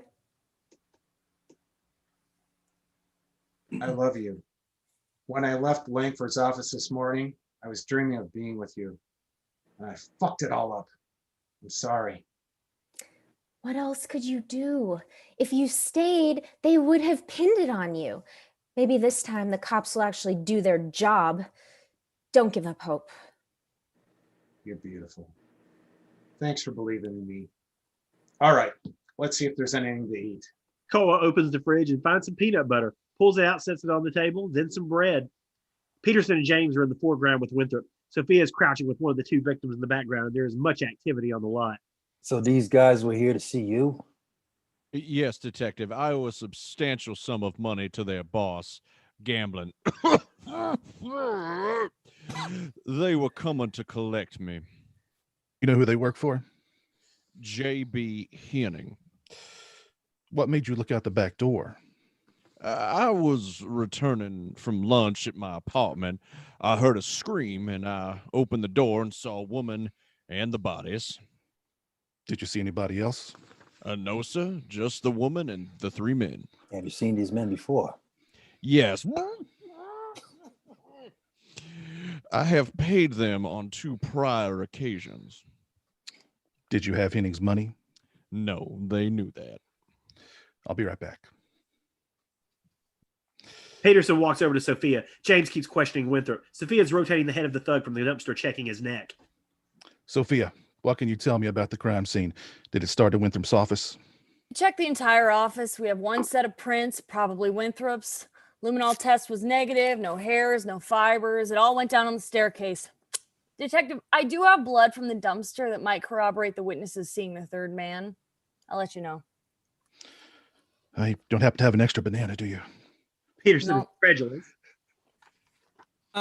Detective, they'd like to see you and Detective James across the street at the other homicide when you have a moment. All right, Kim, we'll be right there. Could you come with me? Policeman follows Peterson. Dr. Winthrop, the officer here is going to take you home. You may still be in danger. My suggestion is to pack a bag and stay in a hotel for a few days. The officer will take you if you'd like to go elsewhere. You are not a suspect at this time, but please stay in town. Yes, sir. That's a nasty cough, Winthrop. You should have that looked at. The officer and Winthrop start walking to a nearby squad car. Peterson and James are watching Winthrop walk away, coughing loudly, probably. Frank, no way he did this. A gust of wind would blow him over. Detectives, I'm ready to get these two to the lab. I'm not sure yet if this one had a broken neck before or after the fall. Okay, doctor, keep us posted. All right, detectives. What the hell happened here, Frank? I don't know. This one's a violent son of a bitch. I ain't complaining, though. He got two less scumbags to deal with. Henning owns this town with his corruption. Women, drugs, gambling. These guys are Henning's collectors. It would be damn hard to get the jump on these two. Well, this could have been an inside job, or it could have been followed by a couple of pros looking to score. Either way, there's still no connection to Waverly. Oh, speaking of, should we go and pay Reynolds a visit? Yeah, you can drive. I've got to fill the chief in, and we have to spend some time across the street before we can leave.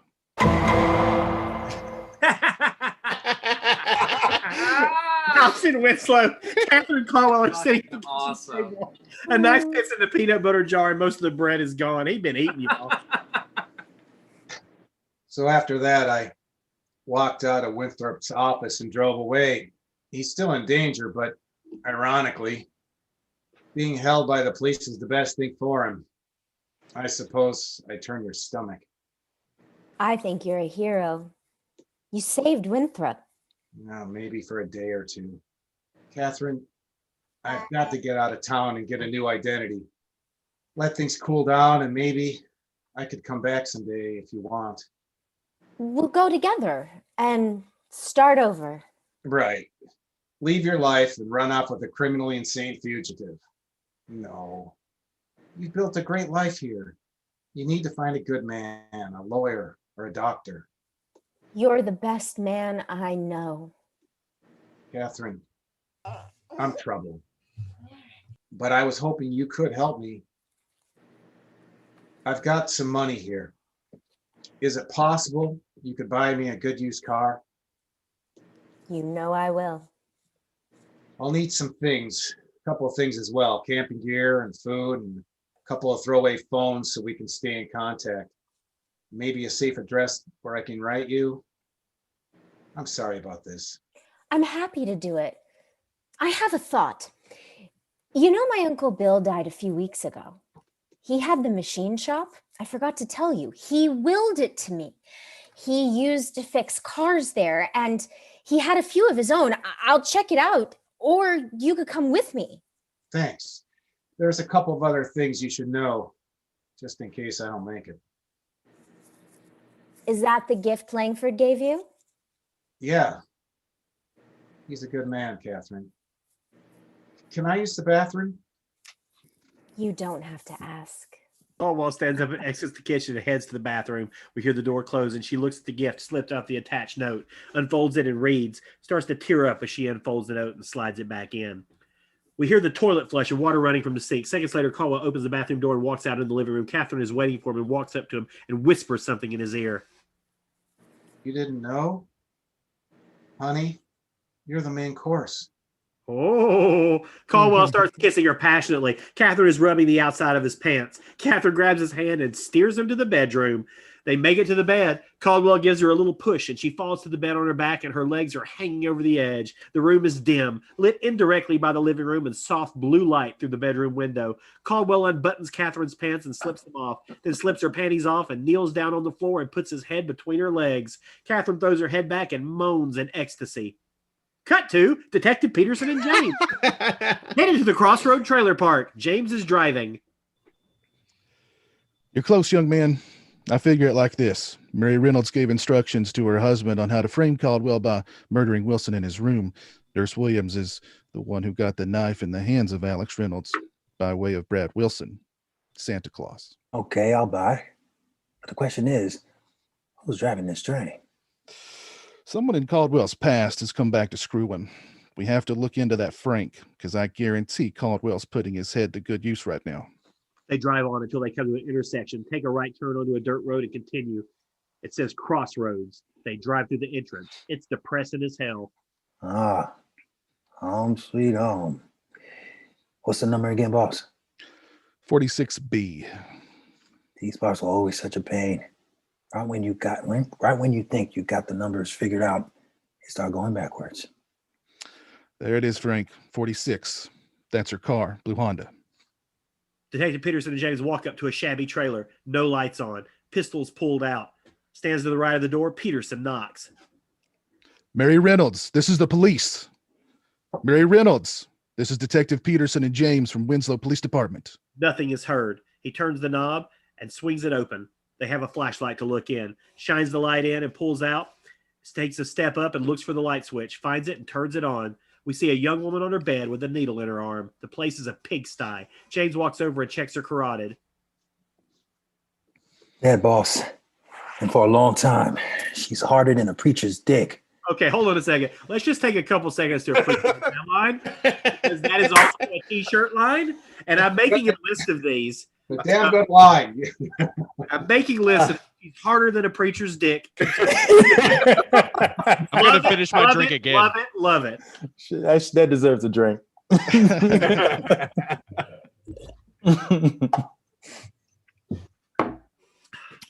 When a plan goes wrong, Frank, eliminate the threat. Yeah, bodies are piling up like cordwood, boss. Better put Sophia on speed dial. Give her a call, Frank. See if she would like a change of scenery. He calls her up. Sophia, Frank James. We have another body. Crossroad Trailer Park, 46B. Looks like an overdose. Thanks. Good news. Sophia just matched up the fingerprint from the gift box to Alex Reynolds. We'll talk to him tomorrow. They're not through, Frank. They're going to get the nurse and maybe even Alex Reynolds. We need to haul Beverly Williams in for questioning. Boss, we should compile a list of all the people Caldwell and his brother killed back in the day. There's a link between the victims and Caldwell set up in Waverly. First thing tomorrow, Frank. I imagine there's a few family members that hold a grudge. Our man has the resources to execute the plan and take care of contingencies. Let's stay clear of the Vic and toss the rest of the trailer. Maybe we'll get lucky. I'm going to go ahead and give my wife a call. Tell her I'll be late. Good. When you're done, get Beverly Williams' home address and get some officers up here. I'm going outside to call Chief Owens and fill him in. I knew Perfect. I knew it was coming. I'm like, It was perfect. I was like waiting. I'm like, here it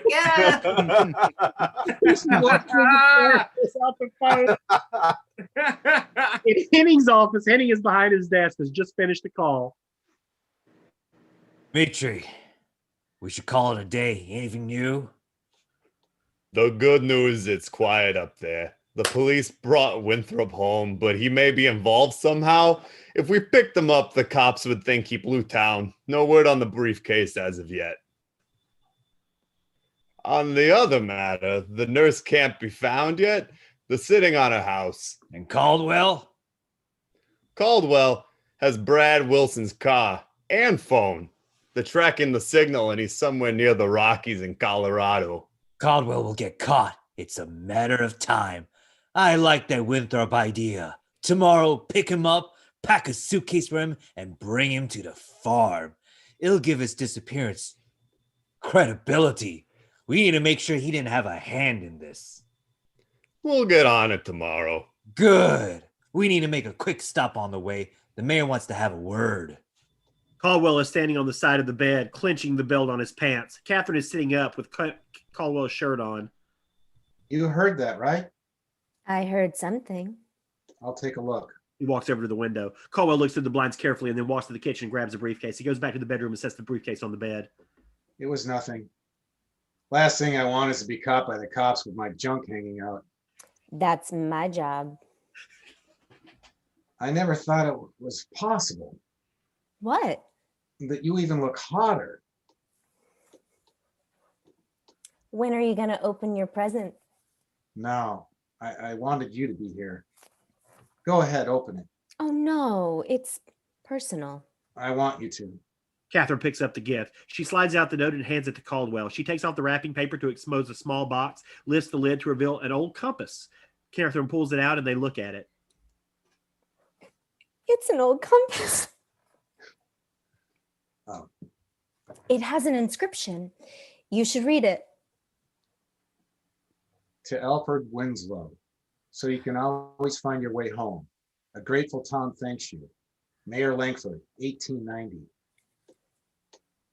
Wow. This was a gift from Langford's great-grandfather. This city is named after Alfred Winslow? Yes, he struck gold in 1885 and used all the money to build this town. Then he packed his mule and left to continue prospecting. He only came back once that they know of. It's a cool story. Yeah, I never knew. They don't make men like that anymore. No, they don't. All the books he loaned me and this compass. I can't keep this. They're all family heirlooms. And I've done nothing but let him down. Are you kidding me? He knows you're innocent. Half of me wants to stay here and clear my bad name. I have a good idea where to start. The best thing we can do is get you out of here. You can establish a new identity and come back. Have you looked at any of this? Haven't had the time. I'm going to get some water. Do you want anything? No. He goes. Catherine starts going through the folders and paperwork and pulls out a billfold. She lifts out an ID, slides it back in and sits it down, opens a folder, glances at it, and places it on the bed. Caldwell enters the room and is walking around. I need to eat again. You wore me down, baby. Anything good? Where do I start? There's keys to a Mercedes. Oh, Winthrop said I should take his car, but with the cops all over that lot for the next 2 days, it's a non-starter. His billfold is in here with his ID. You're right. You look just like him. He was involved in a couple of court cases in which he testified. Hey, do you know your mother's maiden name? No. Winthrop's got a genealogy here, one of those ancestry printouts. Winthrop is the son of your mother's sister. He's your cousin. It's all here. Your family, his family, and others. No wonder he helped me. You've had a hell of a day. When I was in Winthrop's office today, he left to talk to the secretary. I saw this folder on his desk and I looked at it. He's dying, lung cancer. I'll never see him again. I will. I'll see him for you. That wouldn't be smart. More wise guys are coming for him. He's through, baby. Stay away. He's radioactive. That's so sad. It is. You're a good woman, Catherine Lewis, but I'm not giving you my shirt. I want it back. Well, come and get it. Caldwell pushes the briefcase out of the way and starts unbuttoning her shirt to reveal her beautiful breasts. Industrial area. We see a black town car pull over and park in an industrial area. It's well lit. We see a well-dressed man in the back seat, Anthony Gerard, mayor of Winslow. In the front passenger seat is Tim Phillips, the mayor's assistant. Mayor, we need to get going soon. We'll be late for the special needs charity. Tim, what the hell have you gotten me into? Why would I care about some fucking retards? Hey, Your Honor, we talked about this. It's to bolster your image for the upcoming election. They don't even vote. Just a bunch of dimwits drooling on themselves. Yeah, a good day for them is not shitting their pants. Wait a second. Did you get the call girl I asked for, Angela? Yes, she's at the hotel waiting for you. We see a black car pull in front of the mayor's. He's here. This is a very different kind of mayor. JB Henning S's a black sedan and walks to the mayor's car. The driver signals Henning to lift his arms to be checked. Henning grudgingly relents and is thoroughly frisked. Henning approaches the rear door and grabs the handle. The rear door opens and Henning sits down. Tim, could you give us a minute? The idea was to make Caldwell never get out. He escapes, and the first thing he does is kill 2 cops. Now he's a dead man. Frank. Anthony, who knew Caldwell would? If I wanted the fucker dead, I would have waited for him to be released. Okay? The bastard needs to rot in Waverly for what he did to my family. Whoa, Your Honor, we're doing what we can. Since you cracked down on dirty cops, we have limited influence with the local PD. If he's out of state, there's nothing we can do. You better hope the cops take him in alive. Otherwise, our deal's off. Good evening, Mayor. Henning steps out and closes the door. Phillips and the driver enters the mayor's car. We hear it start speed away. Tim, I want you to proxy for me at the charity. Just give them my apologies. Tell them that I have pressing business. Bruce, take me to the hospital. Or excuse me, the hospital too. Take me to the hotel. I want to get the most out of that pill I took. For my dick. I love this. My flaccid penis. We see the town car take off down the road. Peterson is leaning against the car. James is ending a call a few feet away, and a policeman is in uniform near the trailer. That was a tech lab. The signal from Russell's phone disappeared in the Rockies. They need a cell tower in close proximity. Oh, there we go. Proximity to spot it. If he continues on the course, they'll regain the signal. Can't the FBI put a satellite on him? They can if they can have a signal. Enter Sophia. What can you tell us, Doctor? Well, at first I thought it was a run-of-the-mill OD, but I'm fairly certain it was murder. There's a very slight petechial hemorrhage of the eyes, most likely smothered while injecting her to keep her quiet. Her crack marks are old, 2 or 3 months at least. Overall physical appearance indicates she got off the hard stuff a while ago. No hairs, fibers, or fluids, no vaginal penetration. They are pros, detective, but good enough to not leave anything behind. Time of death, Doc? 9 hours, give or take. I'll know more soon. Thanks, Doctor. Looks like Reynolds died this morning. Caldwell walks out of Waverly at 10 a.m., and Murray Reynolds is dead at 11. We've got an informant, Frank. These guys are plugged in. It could be Beverly Williams, one of the orderlies, or even a cop. Speaking of Williams, she left Waverly 15 minutes ago. She may be in danger. Let's wrap it up so we can pay her a visit and bring her in. See if she can contact her directly. It will never get old. I promise you. So funny. It will never. 2 men are sitting in a sedan up the street from Beverly Williams' house. The street is dark and is lined with houses and apartment buildings. The man in the passenger seat has just ended a call. It was Dimitri. Williams left Waverly a little while ago. Oh no, Hitman 2 was muted. 1 even. Let's hope she sticks to her routine of unmuting when she's supposed to talk. Catherine and Caldwell are in the bedroom. The room is dark but has light through the window, and Caldwell is sitting up in bed, and Catherine is lying next to him. Beverly Williams had a part in setting me up. How do you know that? I took a phone off that guy in Winthrop's office today. He had Williams on his contact list. That bitch. I'm not surprised. I'm going to pay her a visit. I know her address. Oh, don't risk it. Stay here. Honey, I need to know who did this to me. She'll talk, otherwise I'll sick the police on her. I'll leave the phone with you just in case. Oh, please don't go. Don't worry. It's a little over a mile from here. I'll be back in under an hour. It's not like I can visit her at Waverly tomorrow.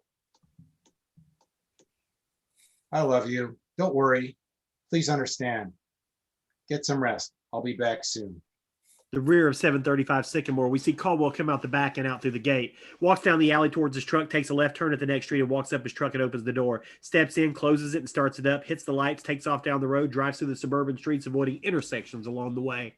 He's looking at addresses as he drives, pulls over and parks, shuts off his lights, gets out, and grabs his pipe and pulls it out. Caldwell looks around and closes the truck door. He starts walking down the dark sidewalk. We see the hitmen in their car. Their windows are down. The driver is looking at the Williams house. There she is. Stay here. Call Dimitri. Tell him it's taken care of. The hitman gets out of his car and walks slowly down the street. Williams opens his door and Hitman 2 is dialing Dimitri. Caldwell is 30 feet behind. Hitman 2 has his phone up to his left ear and sees Caldwell in the side rear view. Dimitri answers. Yes. Caldwell. Caldwell rams the sharp end of the pipe through the hitman's ear and out the other side. The phone drops on the seat. He puts his foot through the window against the hitman's head and pulls the pipe out violently as we hear Dimitri call out from the phone. Andre, what's going on? Caldwell quickly runs towards the house and is closing in on Hitman number 1. Hitman 1 is feet away from Beverly Williams. She has a bag of groceries in her hand and turns around toward the hitman as she closes the car door. He hits the button on his stiletto knife and grabs her twice in the stomach. The groceries drop, and as she slowly sinks, the hitman rips her purse out of her hands. He retracts his blade as he turns around and meets Caldwell as he smashes the pipe down with a ferocious blow to the top of his head. The hitman drops like an anchor to his knees, clutching the purse, and Caldwell swings like a madman to the side of the head and crashes to the grass. Beverly Williams is next to her car lying in a pool of blood, barely alive. Caldwell crouches down near Williams. Beverly, this is Caldwell. I'm going to save your life. Tell me, who set me up? Beverly, who set me up?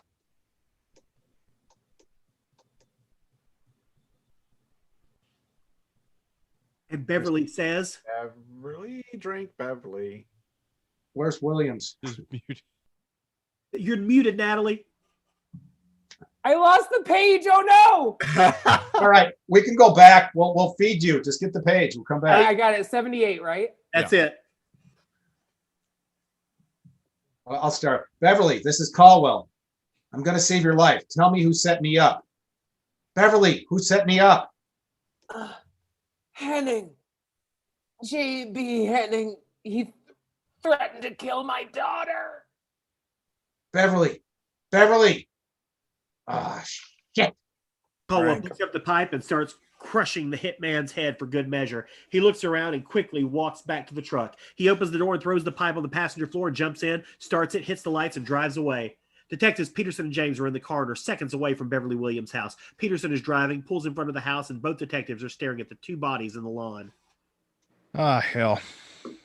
Frank better call Sophia. Innings out. Dimitri walks across the foyer of a beautiful house, walks up to two large wooden doors, and enters. He's watching a movie and enjoying himself. Henning is. Yeah.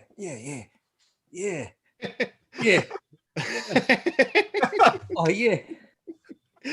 Sorry to disturb you, sir. Oh, just a second, Dimitri.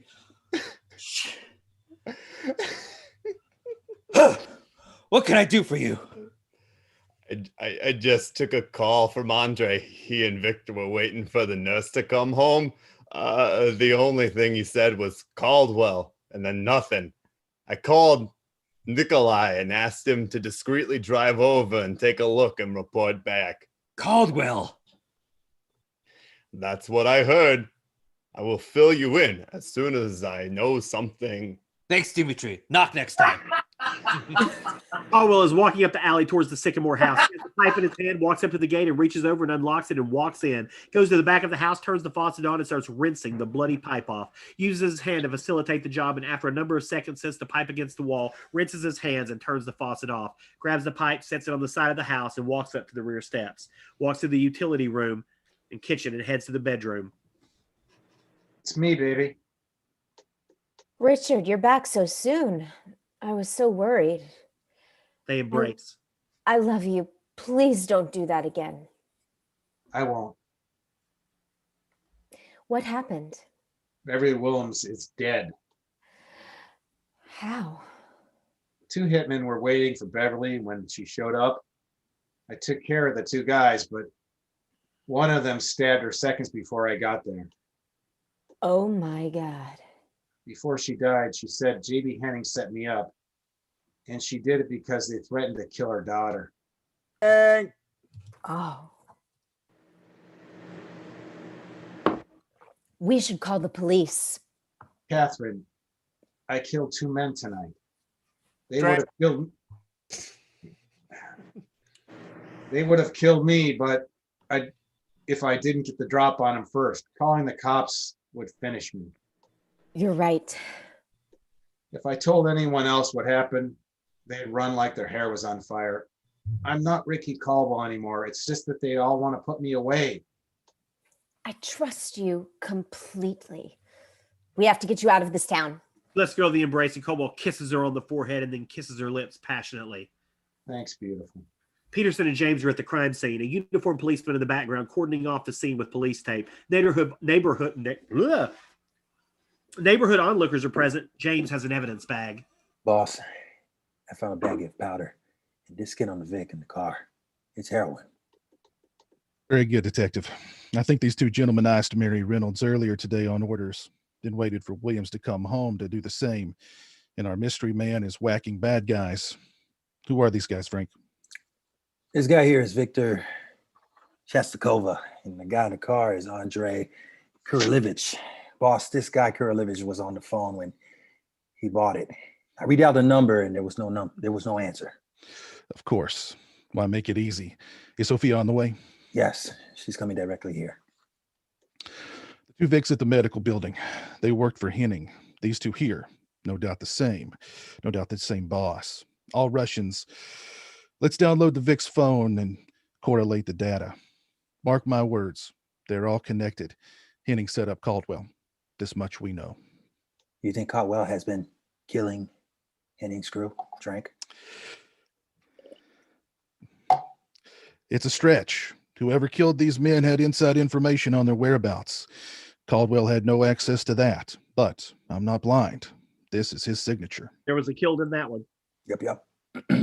What about the possibility that someone in Henning's crew has gone rogue and is killing his own men and putting Cottonwell brand on it?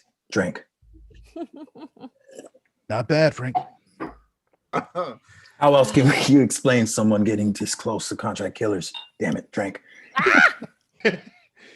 Merry And Drinkmas. And dropping them like it's a day at the beach. You said it yourself, boss. How could someone get over these guys unless the perp is a colleague and could walk right up to them? You're making sense, Frank. A damn good theory. That staircase always bothered me. How do you kill two wise guys on a staircase and injure a third unless they know you? We know Winthrop had nothing to do with it. He's a sick man. And Caldwell, for all we know, he's in Colorado. Exactly, boss. Look, I know Caldwell was something in the day, but he's been locked up and drugged up for 25 years. He saw Lambert video. Caldwell is as harmless as a toothless old hound. Look at you with your big brain, trying to show up the old man. Can't have my job yet, though, Frank. I still have a few tricks to show you. Frank smiles as we see Sophia in her van pull up to the scene and park in the background. She exits her vehicle along with her assistant. Sophia is walking toward the detectives as her assistant opens the back of the van and retrieving the evidence cases. Peterson and James are standing near the victims as Sophia approaches. What do we got, detectives? We got 3 Vics total. All over in the sedan. There's a man with a hole in his head you could drive a truck through. This guy here has a headache as well. Nurse Williams got it the old-fashioned way with a belly wound. Sophia, the knife is on the ground with the Vic. No other weapons were found on the scene. The bodies were very warm when we found them. Thanks, detectives. We'll process it as fast as we can. At Henning's house, we see Henning watching TV and a knock is heard. Dimitri enters. I have additional news, sir. Nikolai has told me he believes Andre and Victor are both dead along with the nurse. The police were on scene. Ah, this is unpleasant, Dimitri. It seems I've opened a can of worms. Is this Caldwell's handiwork or is he in Colorado? Andre did say his name, sir. We will have to assume he did it. I learned earlier today Caldwell might have a close friend in town. I will change phones and make inquiries. Good. You know what to do. I'll be dealing with this problem personally. I may be up and out early. I've instructed a few. Drink on that. Again, it's like a treat. It's a blue ribbon. I've instructed a few of those men to go be fuck. I've had 3 already. My wife is laughing at me from the other room in case you're curious. I got this. I'll be dealing with this problem personally. I may be up and out early. I've instructed a few of the men to be your detail if you choose to go out. Also, the police have Andre and Victor's phones. I've instructed the men to change phones once again for security.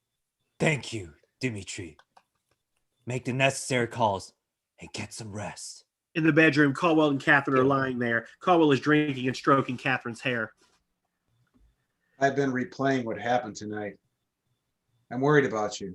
These wise guys have inside information, including Beverly Williams. Would they come for me? Yes, to get to me. You have to go on that vacation to Italy you've been talking about. You already have the passport. I can't leave you. Look, these people don't play by any rules. Let's be smart here. We can go to your house early, pack what you need. Better yet, just get your passport. I'll buy everything else you need. We'll leave tomorrow? Yes, early. The loaner car you have, is it dependable? Not really. It's a lemon. I'll go to your uncle's shop at first light. Give me the directions so I won't wake you. Maybe he has a car that's worth a damn. Okay, let's get some sleep. All right. I have something to do first. Caldwell starts kissing Catherine and moving down her body. How do I stop you? Quit smelling so good. Detective Peterson and James are standing by the body. Sophia's crouching next to the male victim, studying his wounds. Peterson has just finished a call. Chief's been filled in. He's not too happy. The city and state police will be pulling back in the morning to ease traffic. The mayor doesn't want to lose revenue and cause more panic 2 days before Christmas. The chief doesn't care if it's Caldwell or someone in Henning's camp. He just wants it to end. Frank. No. Christmas. Mm-hmm. So do I, boss. Do you realize the paperwork we have now? That's what coffee's for, Frank. Sophia gave us a rundown on Shastakova. Victim sustained a massive fracture to the frontal and parietal hang on. Parietal skeletons. Parietal. Parietal. Sure, let's try that. Parietal sections of the skull and died instantly. The blow sustained to the temporal region would have killed him, but unnecessary. Weapon was a pipe? Yes, a solid pipe at least 1 inch in diameter and tapered at one end. What kind of force would be needed, Doc? I mean, could a sanitary man inflict this kind of damage? These injuries may look crude, Detective, but these killings... Damn it. Took extreme brute force with absolute precision. Lock the two on the staircase. Absolutely. This man is a trained, violent killing machine. Oh. Chaim. Mm-hmm. Thanks, Doc. Hit the Law and Order note before my liver gives out. Boss, I know we can't discount Caldwell, but what if one of the Henning's rivals had put a man in Henning's crew, say, years ago, and now he's taking advantage of Caldwell's escape to thin in the herd? We can win Henning's and then come in for the kill drink. Oh. And take over Henning's territory. Whether your theory is true or not, it may play out exactly that way if Henning loses more men. At this point, we can prove Henning set Caldwell up, and we don't have prints or evidence for any of these murders. We don't have Dick, Frank. What if we pay visit to Henning and tell him our theory? He'll clean this up internally.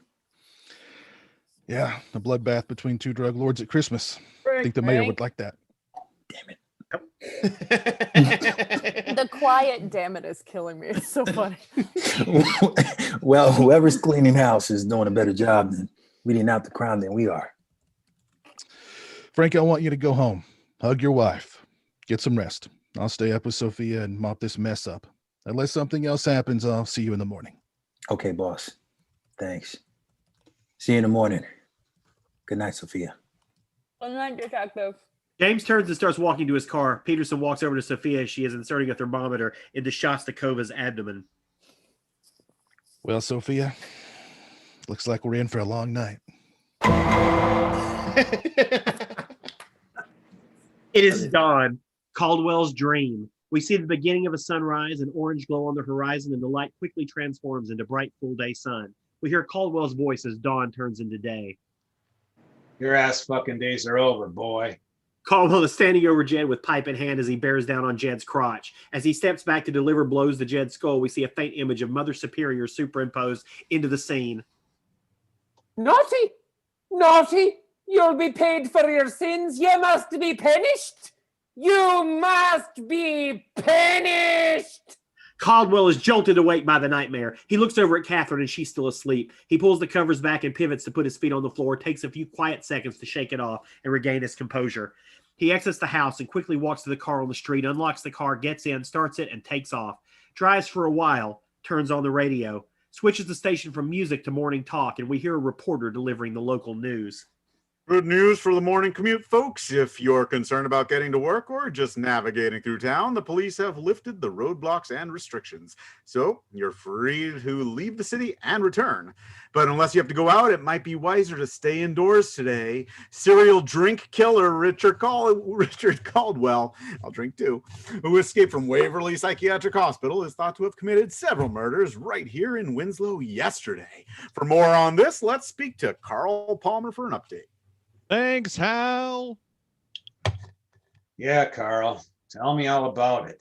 He continues to drive down the quiet streets, arrives at the address seconds later, drives along the side of the building in the back and parks. He gets out of the car and walks to the back door, noticing two dusty vehicles parked near the back of the building. One is an expensive-looking sedan. He reaches up the sill, finds the key, unlocks the door, and puts it back and opens it. He finds the lights and turns them on, shuts the door, sees a board on the wall with rings of keys on it, and hooks a set from the hook.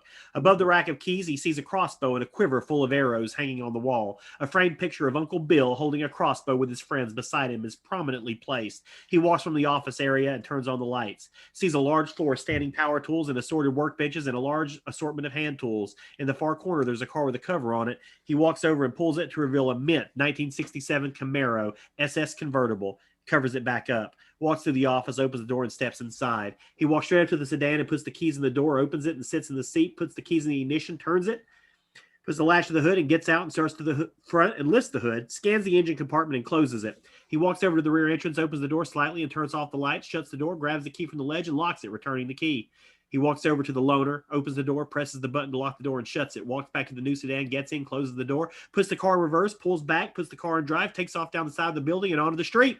He's driving the streets of Winslow now. Back to Sycamore Place. In a very short time, he returns to Sycamore and parks in front of the house, exits the vehicle and walks back to front. Catherine lets him in.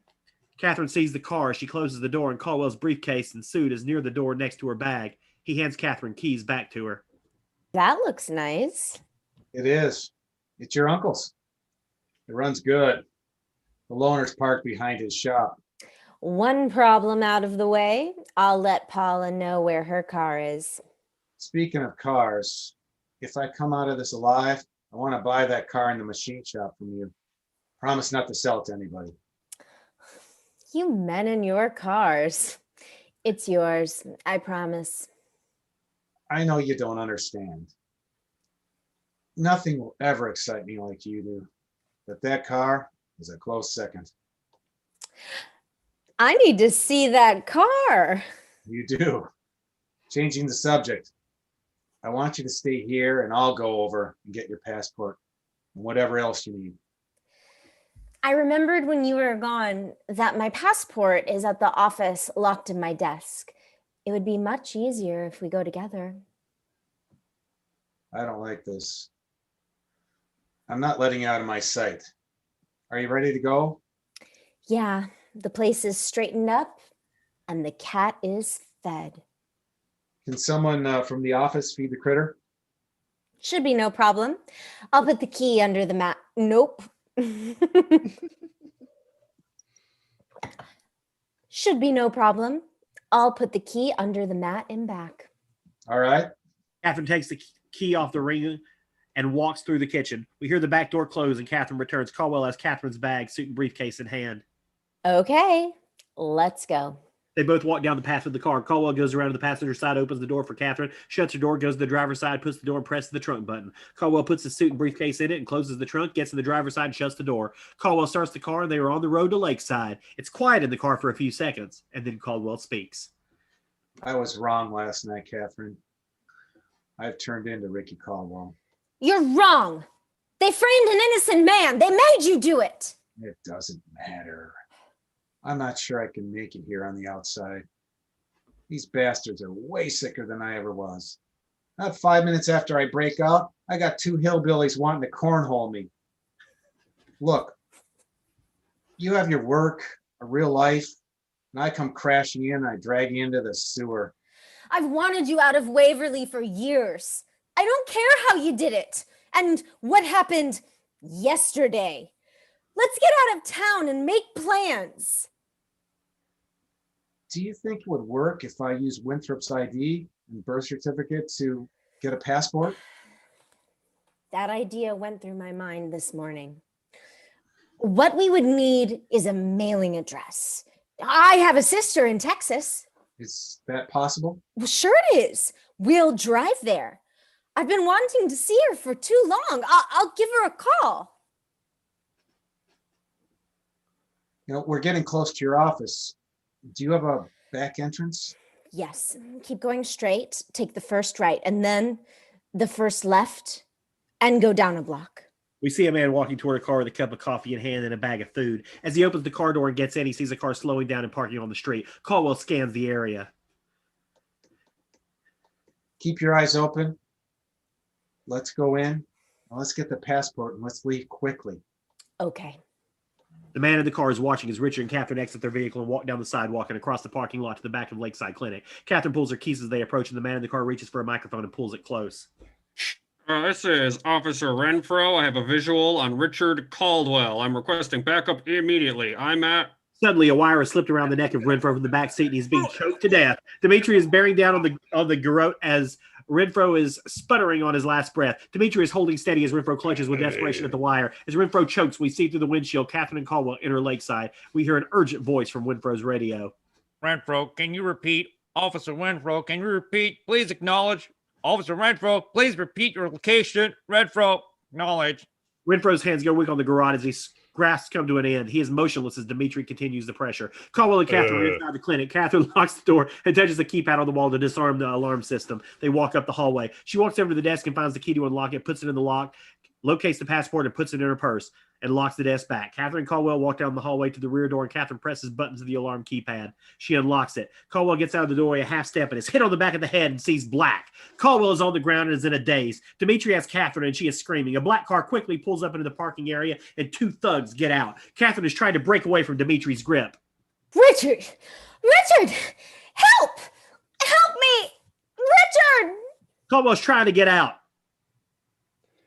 Take this bitch and put her in the car.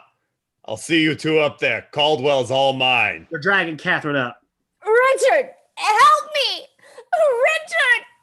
Richard! One of the thugs opens the rear door and they throw Catherine in the car, followed by one of them. The other one has gotten behind the wheel and is backing out of the parking area. He puts it in gear and drives away. Dimitri is walking back with Caldwell with a gun in hand. He leans over Caldwell. You're all mine, punk. Caldwell instantly pulls out his knife and it clicks open. He sticks it into Dimitri's gut and pulls upward violently. Dimitri is stunned. Empty look on his face as he slowly hits the ground next to Caldwell. Caldwell gets to his feet and pulls the gun out of Dimitri's hand. He uses his foot to push Dimitri onto his back. The knife is sticking out of Dimitri's belly and blood is pouring out. He ain't dead yet. Caldwell sticks the gun to Dimitri's head. Where are they taking her? Where are they taking her? Dimitri is gone. Caldwell has seen that look before. He starts kicking Dimitri in the head. You son of a bitch. You fucking son of a bitch. Caldwell stops kicking and becomes silent. We hear Winthrop's voice in Caldwell's head. You endanger everyone around you. You. Caldwell's face is filled with anguish. His pain turns into determination. Caldwell starts rifling through Dimitri's pockets, pulls out keys and stops looking. He keeps looking. God damn it. Keeps, not stops. He finds a smartphone and starts scrolling through the numbers. He finds what he's looking for and presses the call button and puts it up to his ear. While Caldwell waits, he pulls the knife out of Dimitri's belly and wipes it on his shirt, closes it, puts it in his pocket. He kicks Dimitri in the head for good measure. The call is answered. Hello, Dimitri. We have Caldwell and his woman. Good. Bring them up to the farm. I'm at Cedar Hills with the mayor on the 3rd hole. Keep Caldwell alive. I'll be up in a few hours to gut that bitch right in front of him. Cedar Hills Golf Course. We see a group of men on the golf course. Mayor Gerard, J.B. Henning, Tim Phillips, and a security team of 3 getting into their golf carts. Gerard is in the lead cart waiting on Henning, who just ended the call. Henning walks up to the mayor's cart and sits down next to him, and the mayor hits the accelerator as the group follows him to the 4th hole. Anthony, that missing package you were concerned about, we've intercepted it. What would you like us to do? Let me think on it. I may be too late to return it. We might have to explore some options. They arrive at the 4th hole. The group exits their vehicles, and the mayor is handed a driver from his assistants. Thanks, Tim. Henning pulls the club from his bag and follows the mayor onto the green. The mayor plants the tee and sets up the ball. He lines at the shot, takes a huge swing, and the ball arcs in the sky and disappears into the distance. Holy shit, Your Honor. Look at that shot.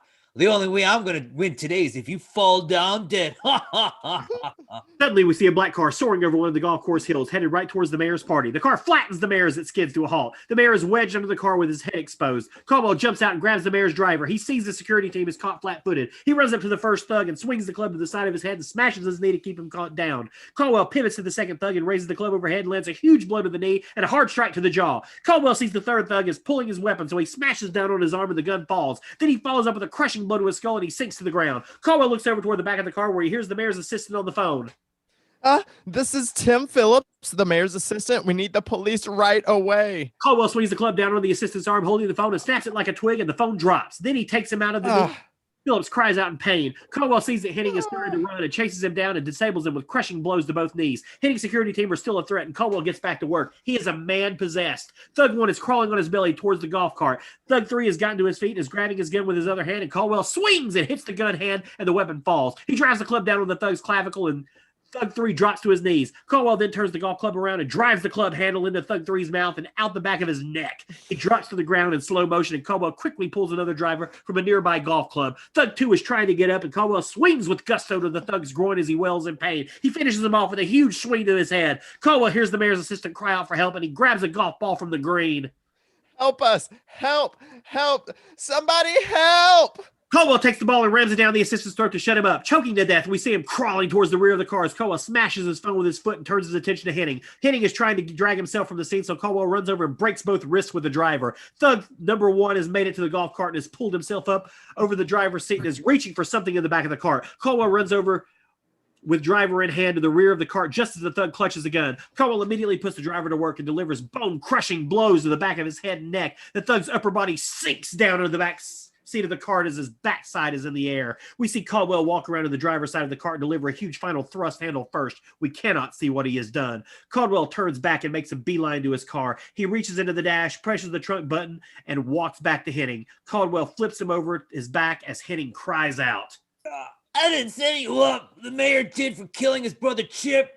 You got the wrong guy. No, I don't. Caldwell punches him hard in the face and knocks him out. He drags Henning to the rear of the car, heaves him into the trunk, and slams the lid. As Caldwell hurries to get behind the wheel, he notices the mayor's head poking out just below the diver's door jamb. He's still alive. Please don't kill me. Caldwell grabs the mayor and spits on his face as he enters the vehicle. You're termed out, Mayor. Time to take out the trash. Say hi to Chip for me. Caldwell revs the engine to redline and drops it in gear. We see for a brief second the mayor's POV of the rear wheel spinning wildly as the car bolts forward and begins to grind the mayor's face off. The car is hung up on the mayor's body as the tire is grinding away. We see blood, flesh, and bone being sprayed off the back wheel onto the face and glasses of Assistant Phillips. Caldwell is cackling as the car breaks loose and rockets forward. As he that cackle! As he takes off down the fairway, we see that the club he used on the thug in the golf cart is sticking out of his ass. Caldwell speeds across the fairway and heads for the exit. He maneuvers the car toward the entrance and gets off the grid and onto the asphalt. Caldwell drives calmly through the parking lot and exits the country club. He pulls out onto the street and for the cops pulling to Cedar Hills. The police have arrived and have already pardoned off 2 crime scenes with police tape. Peterson and James have pulled up in the car. Peterson and James get out of the car, walk toward the officer in charge. He is standing near Renfro's car. Fill us in, Charlie. Peterson and James approach the car and peer in at the officer speaks. They are visibly pained at the sight. Some bastard strangled Renfro from the back seat. And over there, the Vic got stabbed. A nearby tenant heard a woman screaming and called it in. Forensics is on the way. Did this Good Samaritan leave a name? Yes, it's a woman. Alice Buckley, she's right over there. Does that victim have a name? No ID, detective. The back doors, the clinic is open. No forcible. Great! These PBRs are getting a lot less good as this goes on and they get room temperature. No ID, detective. The back door to the clinic is open. No forcible entry. The clinic is run by a Catherine Lewis and Rachel McAllister. Thanks, Charlie. Frank, I'm sorry about Renfro. I knew you two were tight. They both walk toward the other victim as Peterson pulls out some latex gloves. They arrive at the body and Peterson crouches down for a closer look. Looks like another bad guy, boss. Someone gutted him like a fish. Peterson spots something poking out of Dimitri's pocket. He pulls out a pen and fishes out the garrote. Look what we got here, Frank. James pulls out an evidence bag and hands it to Peterson. Peterson lightly holds it by the wire and slips it into the bag, and Peterson stands up and holds the bag to the officer, Charlie. Let's talk to Miss Buckley. Detectives walk to the adjacent lot to see the woman. Late 30s, dressed for work. Impatient as hell. Miss Buckley, I'm Detective James, and this is Senior Detective Peterson. And can you tell us what happened? I already did to the officer. I'm late for work. If you like, I will personally call your employer and tell him you helped the police this morning. I live up there in the Windsor Arms, apartment 220. I was getting dressed and I heard a woman scream, "Help me, help me." Richard, help me, several times. I couldn't see from my apartment because my windows faced the other way. By the time I left my apartment and came down, I saw a man with a gun pointing against the dead man's head. Then he stood up and started kicking him in the head. I went back up to my apartment and called the police. Shortly after, I heard a car take off very quickly. Can you describe the man? Not clearly. I didn't have my glasses on. He was white with a black shirt and slacks. He was tall and lean. James' phone starts ringing. He walks away in the background. Thank you very much, Miss Buckley. If we have any more questions, we'll give you a call. Would you like us to contact your employer? No, thank you. I already have. Boss, we got multiple homicide in Cedar Hill. 5 dead, including the mayor. Toothless old hound, huh? Bill's machine shop. Henny's lying on a metal shop table and Caldwell has just finished binding him. Dimitri's black sedan is parked inside the machine shop. Caldwell is walking around the shop collecting tools and torches and cutting devices, sets them on an adjoining bench, empties his pockets of its contents on the bench as well, walks back to Henning and slaps him to wake him up. He is slowly coming out of it, so Caldwell dumps some unknown liquid on his face. Henning comes around and it starts coming back to him. Henning sees Caldwell and tries to move. Oh, you're a dead man, Caldwell. I'm going to ask you this just once. Where's Catherine Lewis? You'll never get to her. Wrong answer. Caldwell clips open his knife and saws Henning's ear off and throws it on the ground. Henning starts screaming in pain. Shut up, you piece of shit. No one's going to hear you. Caldwell picks up a kit from the counter and sets it down near Henning, pulls out a strange-looking torture device and inspects it. I found this torture kit in Dimitri's trunk. Me, I prefer old school. I deserve this. All I wanted was some land. The mayor wanted to ruin your life. You think I give a fuck about your dirty land deal? One more time. Where's Catherine Lewis? If I tell you, you'll kill me. Caldwell pulls out a cleaver and chops off his hand. Henning is screaming as his arm is spurting blood. Good bet you won't be scratching your balls soon. You know what, JB? I should cauterize that wound so you don't bleed out. Okay. Caldwell grabs a propane torch from the work table and hits the trigger and it flames on. He starts burning the open wound. Henning is out of his mind in pain now and is wailing away as Caldwell sears his flesh. He releases the trigger as smoke pours from Henning's stump. Smells like steaks on the grill. I've always been a man of my word. I'll let you live if you tell me what I want to know. Otherwise, I'll do things to you that'll make me shiver. Caldwell sets the torch down next to Henning and picks up a long bolt cutter. Where is Catherine Lewis? She's at the farm up in Watsonville, off of Route 42. Caldwell takes the bolt cutter and cuts off Henning's big toe. Blood is spurting out and Henning is howling in pain. I have fucking had it with you. Tell me the truth or I'm cutting pieces of your dick off until you do. Stop! Stop! I'm telling you the truth. She's in Watsonville. Run 42. Take Hamilton Street. It's their old Earl Darst farm. Look for the red mailbox. Henning is messed up and in pain. Caldwell takes the scissors and starts cutting the crotch out of Henning's golf pants. You're lying to me. That's not what Dimitri told me when I was dumping his guts on the ground.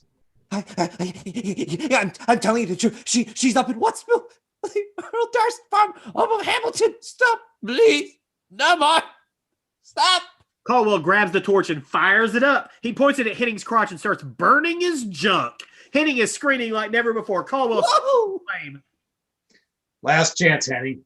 Tell me the truth or I'll burn your balls off.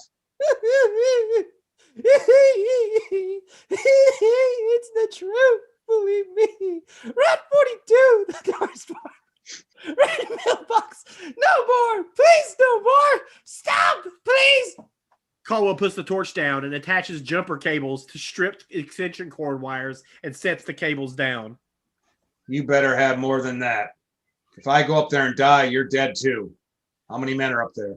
5, maybe 6 men. Phones don't work up there. If you're lying, you'll think this was foreplay. Caldwell walks over and does something we can't see. I'm not. Please. No more. Don't kill me. There's money up there you can have under the floorboards near the fireplace. Fuck your money. If Catherine's hurt, I'll come back and burn you alive. Caldwell picks up his phone and keys and shoves them in his pockets. Speaking of grilling steaks, how do you like your meat, Henning? Medium or well done? Well done. Suit yourself. Caldwell picks up the jumper cables and clamps them to Henning's groin. Henning is being electrocuted and is screaming. It goes on for a number of seconds and then Henning is motionless. That's for Langford, you fuck.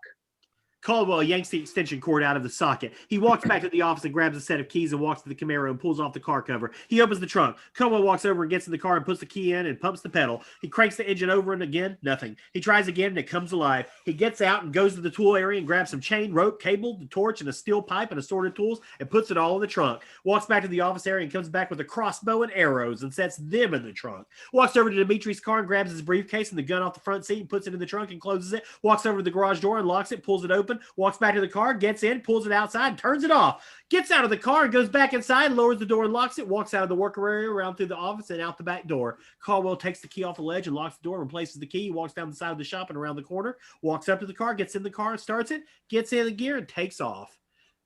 Cedar Hills Golf Course. 2 uniformed policemen are at the crime scene and police tape has cordoned it off. Peterson and James are getting out of the car on the periphery. James is ending a call as he exits and Peterson lifts the tape line and walks under. Boss, Sophia's a second away, and the chief will be here shortly. Detectives? Rodney, what happened here? Some nasty shit, Jake. The mayor got mowed down by the perp's car, took a golf club to the rest of them. A witness saw most of it and saw that he got some of it on tape. The perp threw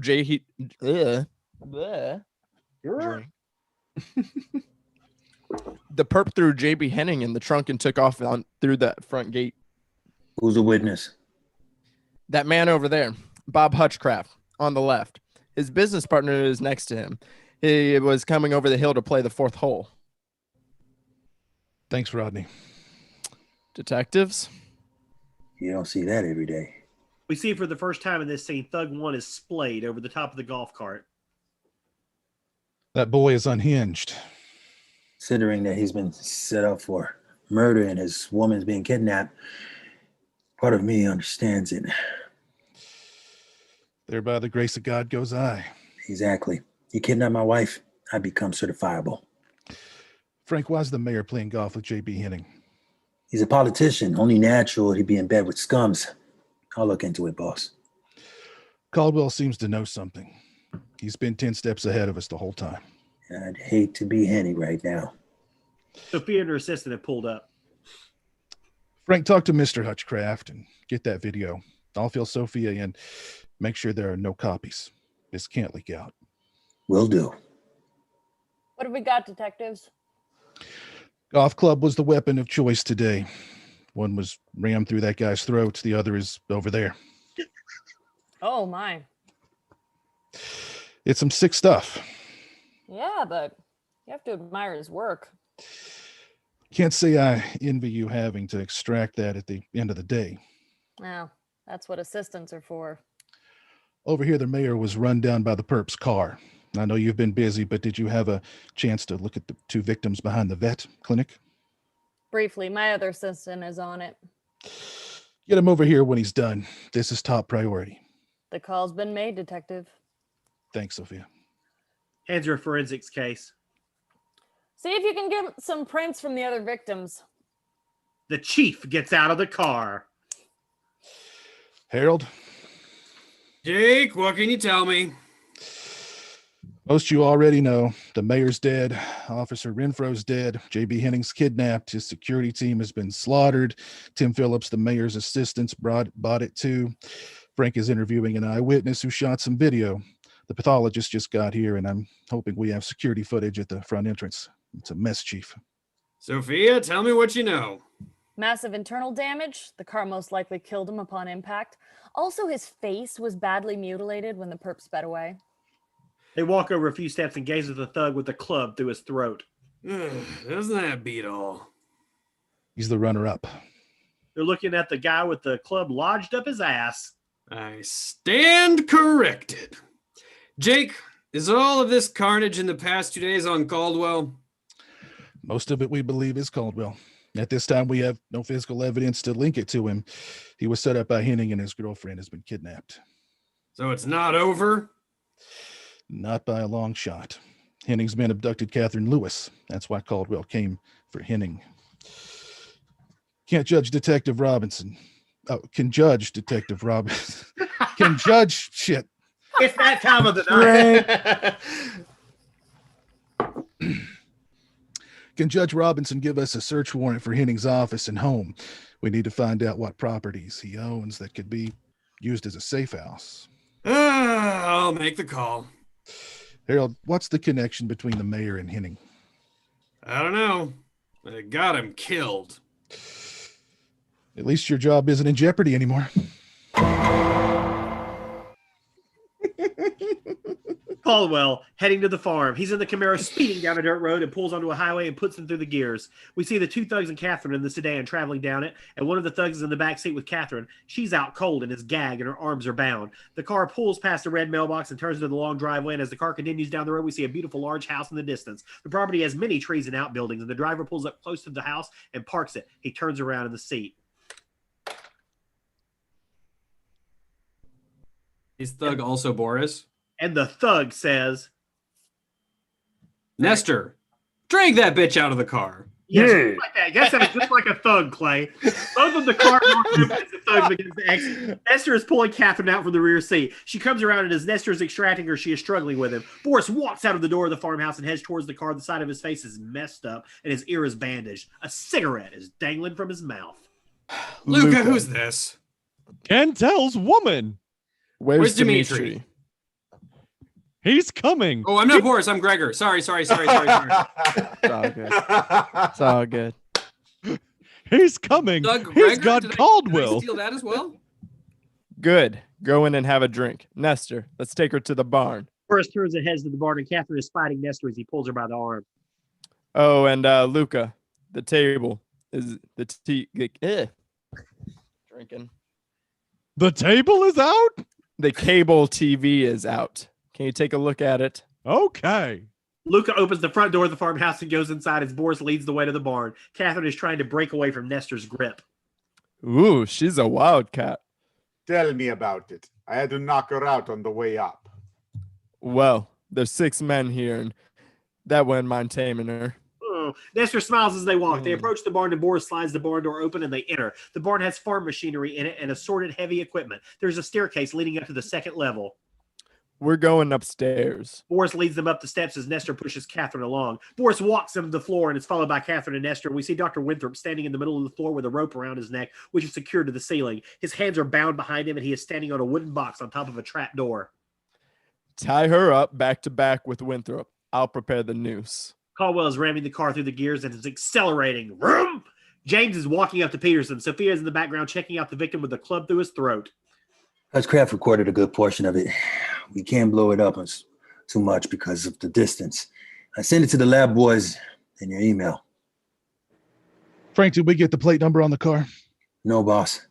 Hutchcraft was at the wrong angle. Also, Caldwell eluded the cameras. He didn't come through the front entrance. The groundkeeper said the black car got on the course through the side service entrance. He got out through the front, but there's no cameras on the vehicle leaving the club. Tell me we've got something, Frank. Four-door sedan, Lincoln Town car. Put an APB on it. Not that it matters now, but the tech lab told me that the Colorado police found Brad Wilson's phone's wedged into the back of the 18-wheeler. I do have something of interest, though. I reached out to a reporter at the Tribute. He reminded me of the eminent domain case Caldwell spoke at Lanford. Okay. The reporter speculated that Henning would use one of the shell companies to buy the land from the city. So Henning does a favor for the mayor to get land in the heart of town. It's all starting to fit, Frank. The mayor is somehow connected to Caldwell. Let's go to the station and look at Caldwell's victims for the first go-around. The barn. Catherine is bound back to back with Winthrop. They are standing on a wooden box, and Boris is standing on a folding ladder and is slipping a noose over Catherine's head. He pulls down on the noose and it tightens around her neck. Boris climbs down off the ladder, closes it and sets it against the wall, walks back to the two captives and kneels down on the floor beneath. Using a socket wrench, he extracts some bolts from the latch that holds the trapdoor shut and loosens the remaining bolts, stands up with the bolts in hand. Now, I've removed most of the bolts from the trapdoor. If you struggle, the extra weight will break the door open and you'll hang. When your boyfriend shows up, I'm going to cut his dick off and force him to watch me as I pump your ass with my big fat shaft. Catherine squirms and mutters something through the gag. Boris smiles and starts walking toward the staircase as Nestor follows, and they take steps down to the ground level. Boris and Nestor are coming off the last steps and heading out of the barn. They exit the barn and Boris slides the barn door closed and they continue walking. What did Dimitri say to you when you saw him? Go up to the farm. Cantwell's all mine. I see you up there.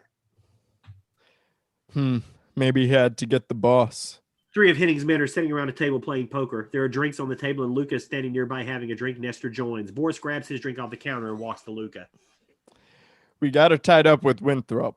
I told her I was telling the man earlier, as soon as the boss gets here, you'll be paid for the week. Good. A branch from a tree knocked the cable out. I'll get up there in a minute. I'm going into town to get some supplies and make a call. Find out where the boss is at. See you later. Boris is in the car and he pulls it around and he heads down the driveway and continues until he reaches the main road. He pulls out and drives until he meets the highway and he turns and quickly heads west. Seconds later, we see Caldwell coming up the highway from the east and he slows and pulls onto the dirt road. Caldwell follows the road and soon spots the red mailbox. He slows down to get a look at the layout, drives past the mailbox until he finds a clearing between the trees and pulls off the road, drives across a meadow and finds an inconspicuous place to park. He gets out and opens the trunk. The men are playing poker at the table and are loud and getting drunk, and one of them just lost to a better hand. Well, that's it. I'm out. I'm going fishing. Hey, Gregor, you still have money. Anton pulls his winnings towards him, and Gregor gets up from the table. No, the fish are waiting. That's another t-shirt. Gregor walks through the house to the corner and grabs a fishing pole and a tackle box. He walks out the back door. Gregor passes by Luca, who is placing a ladder against the house. I'll be at the lake. Caldwell is quietly walking up to a small, dilapidated shed on the property and slips inside. Hanging on the wall are a number of old farm tools, and Caldwell sees two old bear traps hanging and pulls them down. He grabs a hatchet on a work table. He spots an axe hanging on the wall covered by some old chains and lifts it off and checks the blade. Hello, old friend. Caldwell walks to the door with his tools and dashes off into the woods. Gregor is at the shore of the lake, and he casts the line and is reeling it off slowly, and suddenly, directly behind him, Caldwell is running full tilt with a hatchet in hand. Caldwell leaps in the air feet first and connects on the back of Gregor. Gregor lands hard, face first on the wet shoreline. Like a wild man, Caldwell starts hacking Gregor to death with a hatchet over and over until he's shore. Luca is on the roof working on the back of the cable dish. He is splicing the cable together. He stands up and walks over to the ladder and climbs down, opens the door and enters the house. The men are still playing poker and are enjoying themselves, and Luca walks into the living room, turns on the TV. No picture, just white snow. Shit. Give it up, Luca. Come join us. Luca goes up the ladder outside and walks across the ditch and is checking the cable connections. He stands up and follows the cable a few feet when he is hit in the head with an arrow. In the heart, when they were all drink on that. He is gasping and dying on his feet, and he crashes to the roof near the dish.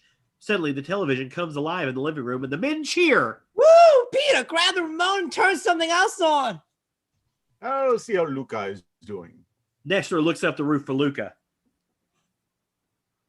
Luca, you up there, Luca?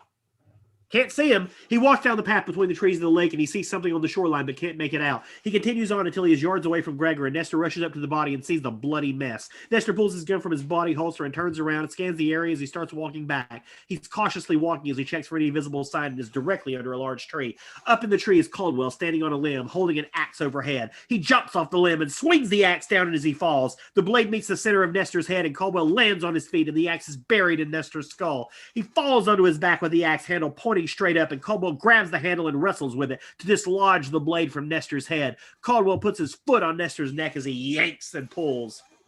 Give me back my axe, you piece of shit. Caldwell doubles his efforts. Fucking thick-headed Russian.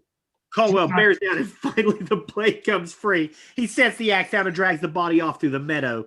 In the living room, Peter and Anton are watching television. Anton is bored and starts flipping channels. Comes on a news report from Winslow.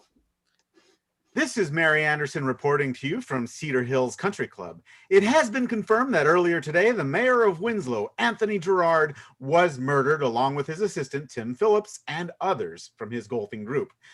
It is unconfirmed at this time, but it is believed that the assailant is Richard Caldwell, a patient who escaped from Waverly Psychiatric Hospital yesterday.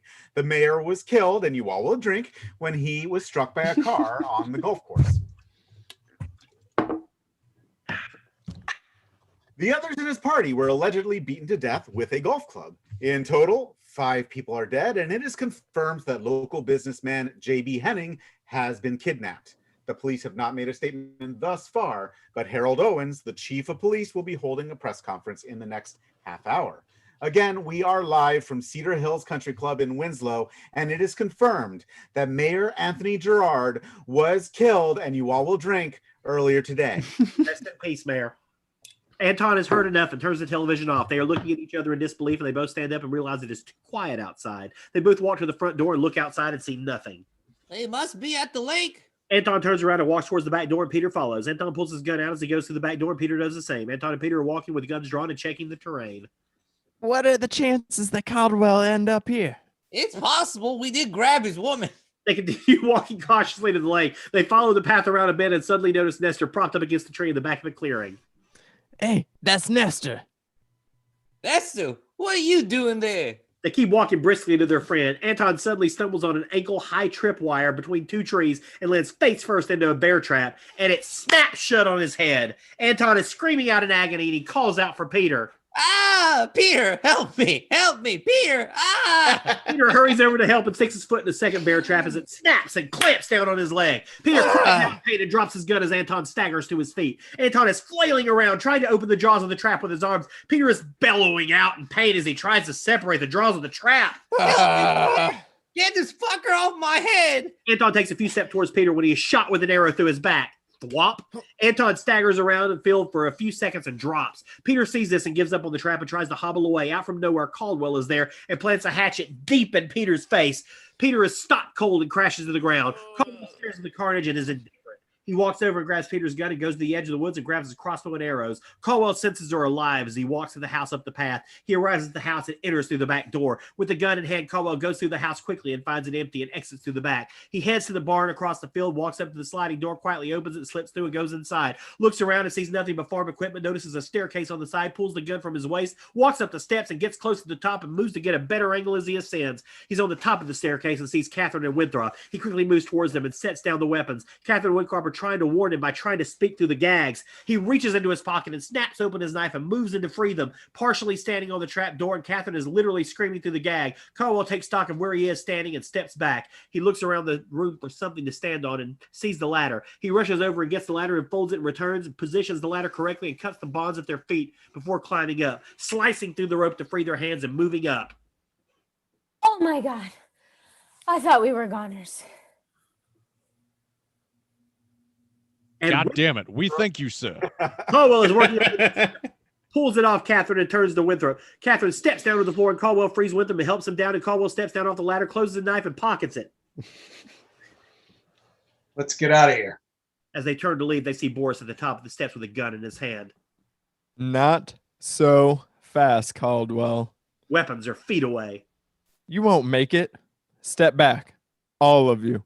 Boris takes a drag from a cigarette as he steps forward, and suddenly Winthrop jumps in front of Boris and tries to disarm him. We hear the gun go off, and Winthrop flinches. Caldwell instantly rushes in as Boris pushes Winthrop away. Caldwell goes for the gun with his left hand as he slams Boris against the wall. Another shot is heard as they grapple. Caldwell slams his hand against the wall, and the gun falls. Boris grabs Caldwell by the throat and clamps down. Caldwell knees Boris in the groin to break free, and they tumble to the corner and smash into tools and painting materials. Boris is choking Caldwell on the floor, and Caldwell reaches for his knife and is gone. Boris grins as he bears down to finish him, and Caldwell reaches out and grabs an aerosol spray can and blasts Boris in the face, and the spray is ignited by Boris's cigarette. Caldwell keeps spraying as Boris instantly backs off and tries to extinguish the flames with his hands. Boris is screaming out and backpedaling with an arrow is driven through his chest. Boris is reeling backward with his hand aflame as he falls onto the trap door. It crashes open and he drops below. How do you like my shaft, asshole? That's another shirt line. Catherine is holding the empty crossbow and throws it to the ground as Caldwell gets to his feet. They both go to Winthrop, and Caldwell turns him over and props his head up. I'm sorry. It's all my fault. I finally acted with a vengeful heart. You saved us, Winthrop. Winthrop dies as Caldwell and Catherine look on, and Caldwell lowers Winthrop to the floor and closes his eyes. I've got to get you out of here. Caldwell stands up and walks over and grabs his gun, and Catherine notices blood dripping from Caldwell. Richard, you're bleeding. It's not bad. It went right through. Let's go, beautiful. As they reach the bottom of the steps, they notice Boris and walk closer. He is impaled on large metal tines, and his face and head are severely burned and smoking. Caldwell reaches into Boris's pocket and grabs his keys and lighter. How awful. He had it coming. Richard, are they all dead? Yes. Oh, Jesus, Richard. You're a badass. That or insane. I was inspired. He kisses Catherine's cheek and notices a pry bar and takes it. They start walking across the property to the front of the farmhouse, and Caldwell hands the car keys to Catherine. Drive Boris's car to the Winslow police station. Come with me now and we'll sort it out.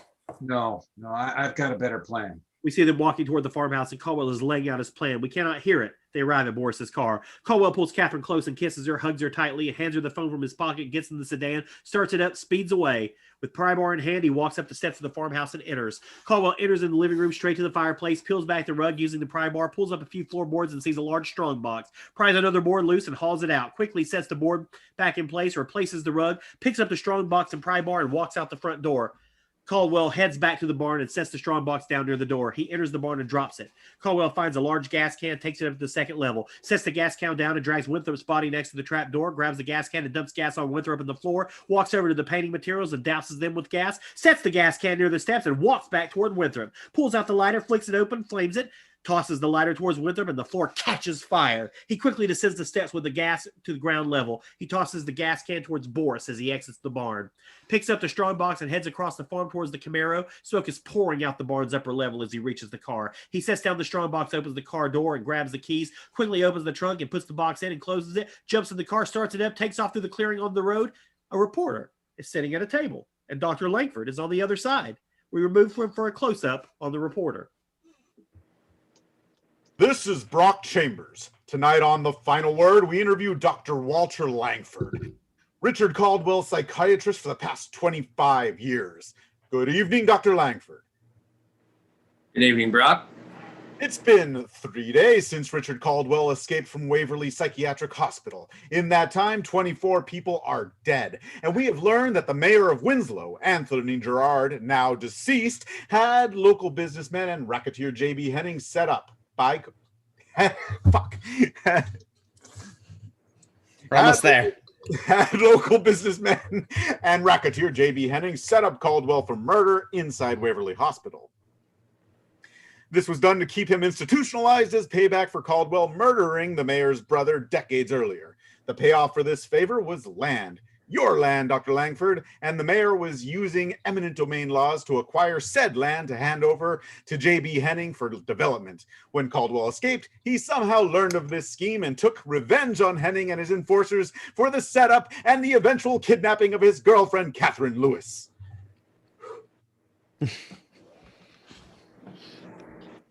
Holy shit. Dr. Langford, you've spoken to Catherine Lewis. Yes, I have. One can only imagine the pain she must be going through. I also spoke to her briefly, and she stated Richard Caldwell perished in a fire on J.B. Henning's farm. I am told a DNA test of the body confirms her statement. What are your thoughts about all that has transpired these past 3 days? Well, I'm saddened on the loss of my friend Richard. I was his doctor for 25 years, and I can tell you that this man was rehabilitated and was a danger to no one. He was caring, kind. I knew the full gravity of his actions as a young man. I grew to love him like a brother. And my heart goes out to Catherine Lewis, who loved him deeply. Ironically, Caldwell was to go before a committee for possible release in a few short days. Yes, he would have been released. I believe the mayor learned this from our head nurse, Miss Williams, and then he had Richard set up. Doctor, with all the carnage in his wake since his escape, do you believe Caldwell was of sound mind? They set him up for murder, kidnapped the woman he loved. His whole life fell through the floor. That's beyond the breaking point for many people. I have to tell you, Doctor, the overwhelming majority of the citizens of Winslow think Caldwell's a hero and plan to throw a party in his honor on your land on New Year's Day. Also another movie. There are also talks from a large contingent of people wanting you to run for mayor in the special election. I think my wife is part of that contingent. Dr. Langford, an audio recording was sent to the station earlier today. It is believed to be Caldwell torturing J.B. Henning. Have you heard this recording? Yes, I have. When we get back from the break, we will play a portion of this tape. It is quite disturbing. I would like to get your reaction to it. We're speaking to Dr. Walter Langford, Richard Caldwell's psychiatrist for the last 25 years. When we return, we will get some more insight into the man and his doctor. Vista Properties. We see a man at his desk looking at some paperwork. There is a large plaque on the wall that says Vista Properties. A woman's voice comes over the intercom. There is a man on the phone that's interested in a property we have. Line FOA. Thanks, Sheila. This is Tom Diebold. How can I help you? Sir, I'm inquiring on the property that you may own at 412 Tourmaline Road. The old Winslow place. Yeah, it's for sale, but it's pretty run down. Not much left of the old house. Who am I speaking with? Theodore Winthrop. Yeah, Dr. Winthrop, how are you? Caldwell is standing in the woods with a cell phone in hand. Quite well, thank you, Tom. Now, if the price is affordable, I would like to buy the property. Doctor, it's pretty much land value at this point. We have it listed at $288. Make me an offer that's reasonable and I'll accept it. I can go as high as $250, but if it would be all right, I would like to walk the land first and perhaps we could do business. That would be fine, Doctor. Thank you, sir. Good day. Caldwell ends the call. We see him bend down and picks up a dirty briefcase next to a hole in the earth and brush it off with his hand. He walks out of the woods towards the Camaro parked in a clearing by the old Winslow house. Caldwell places the briefcase in the trunk next to a black strongbox and shuts the lid. He walks around to the passenger side and enters the car, and we see Catherine in the driver's seat. I'd like to put down roots here and buy this land, if you would have me. Catherine Lewis Winthrop. I like the sound of that. Where to, beautiful? I thought we would visit my sister and then some wine and pasta in Rome. I hope you're going to let me drive. We'll see.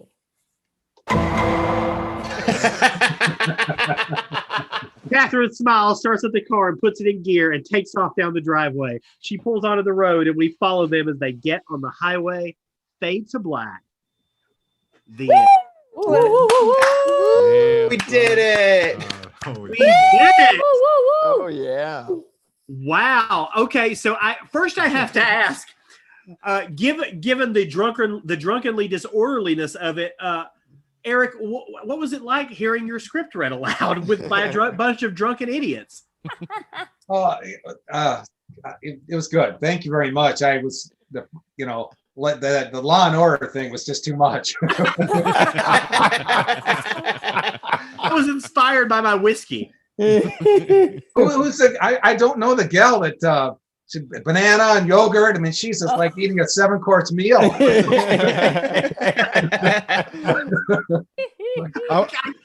I wasn't watching it, but I was hearing it. It was like, oh, we're on to something new now. This is great.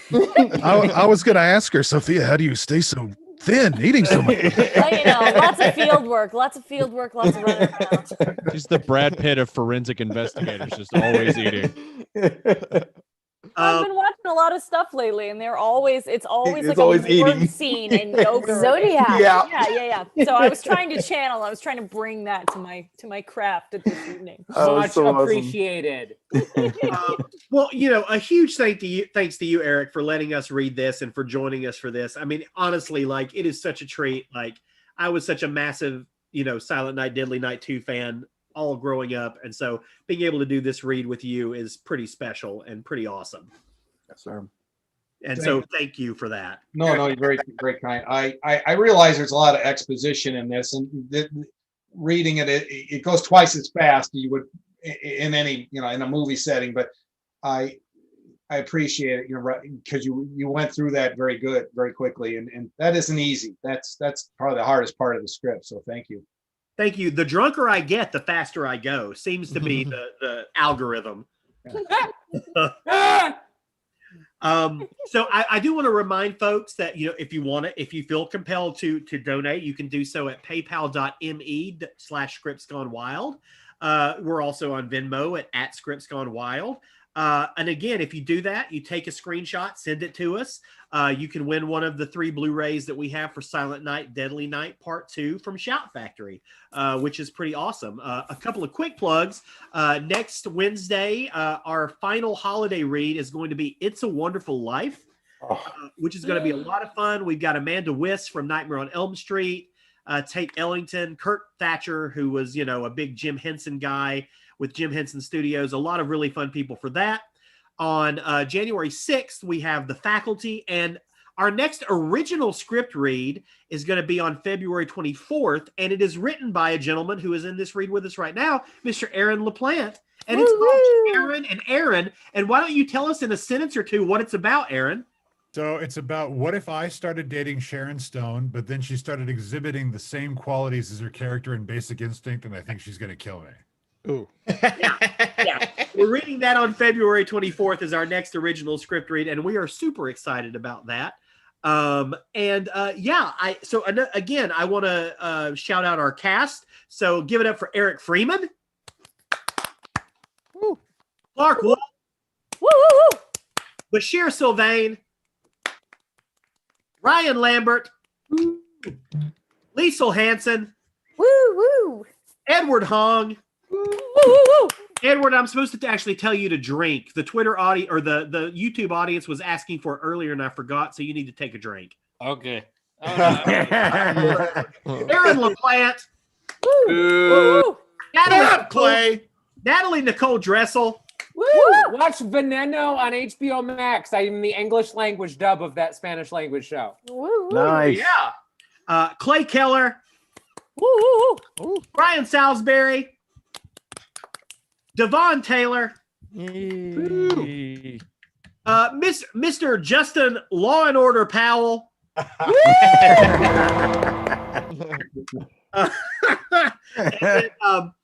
Harmony Moon. Great job. Thank you. I don't do any of this stuff ever. You should. You're awesome, Harmony. Thank you. I needed to get a little gussied up, apparently. Well, you have a new drunken home. Thank you. We need a Dimitri spinoff. Have me back. I'd love it. Absolutely. And of course, Miguel Rodriguez. You can find us at Scripts Gone Wild across all social media, or you can find us at scriptsgonewild.com. And now is the part of the evening where I have everybody smile and we take a selfie. So, or a screenshot rather. So I'm going to count to 3 and everybody look their weirdest or happiest. 1, 2, 3. And that is the end. Wave goodbye to the audience at home, everybody. Bye. Thank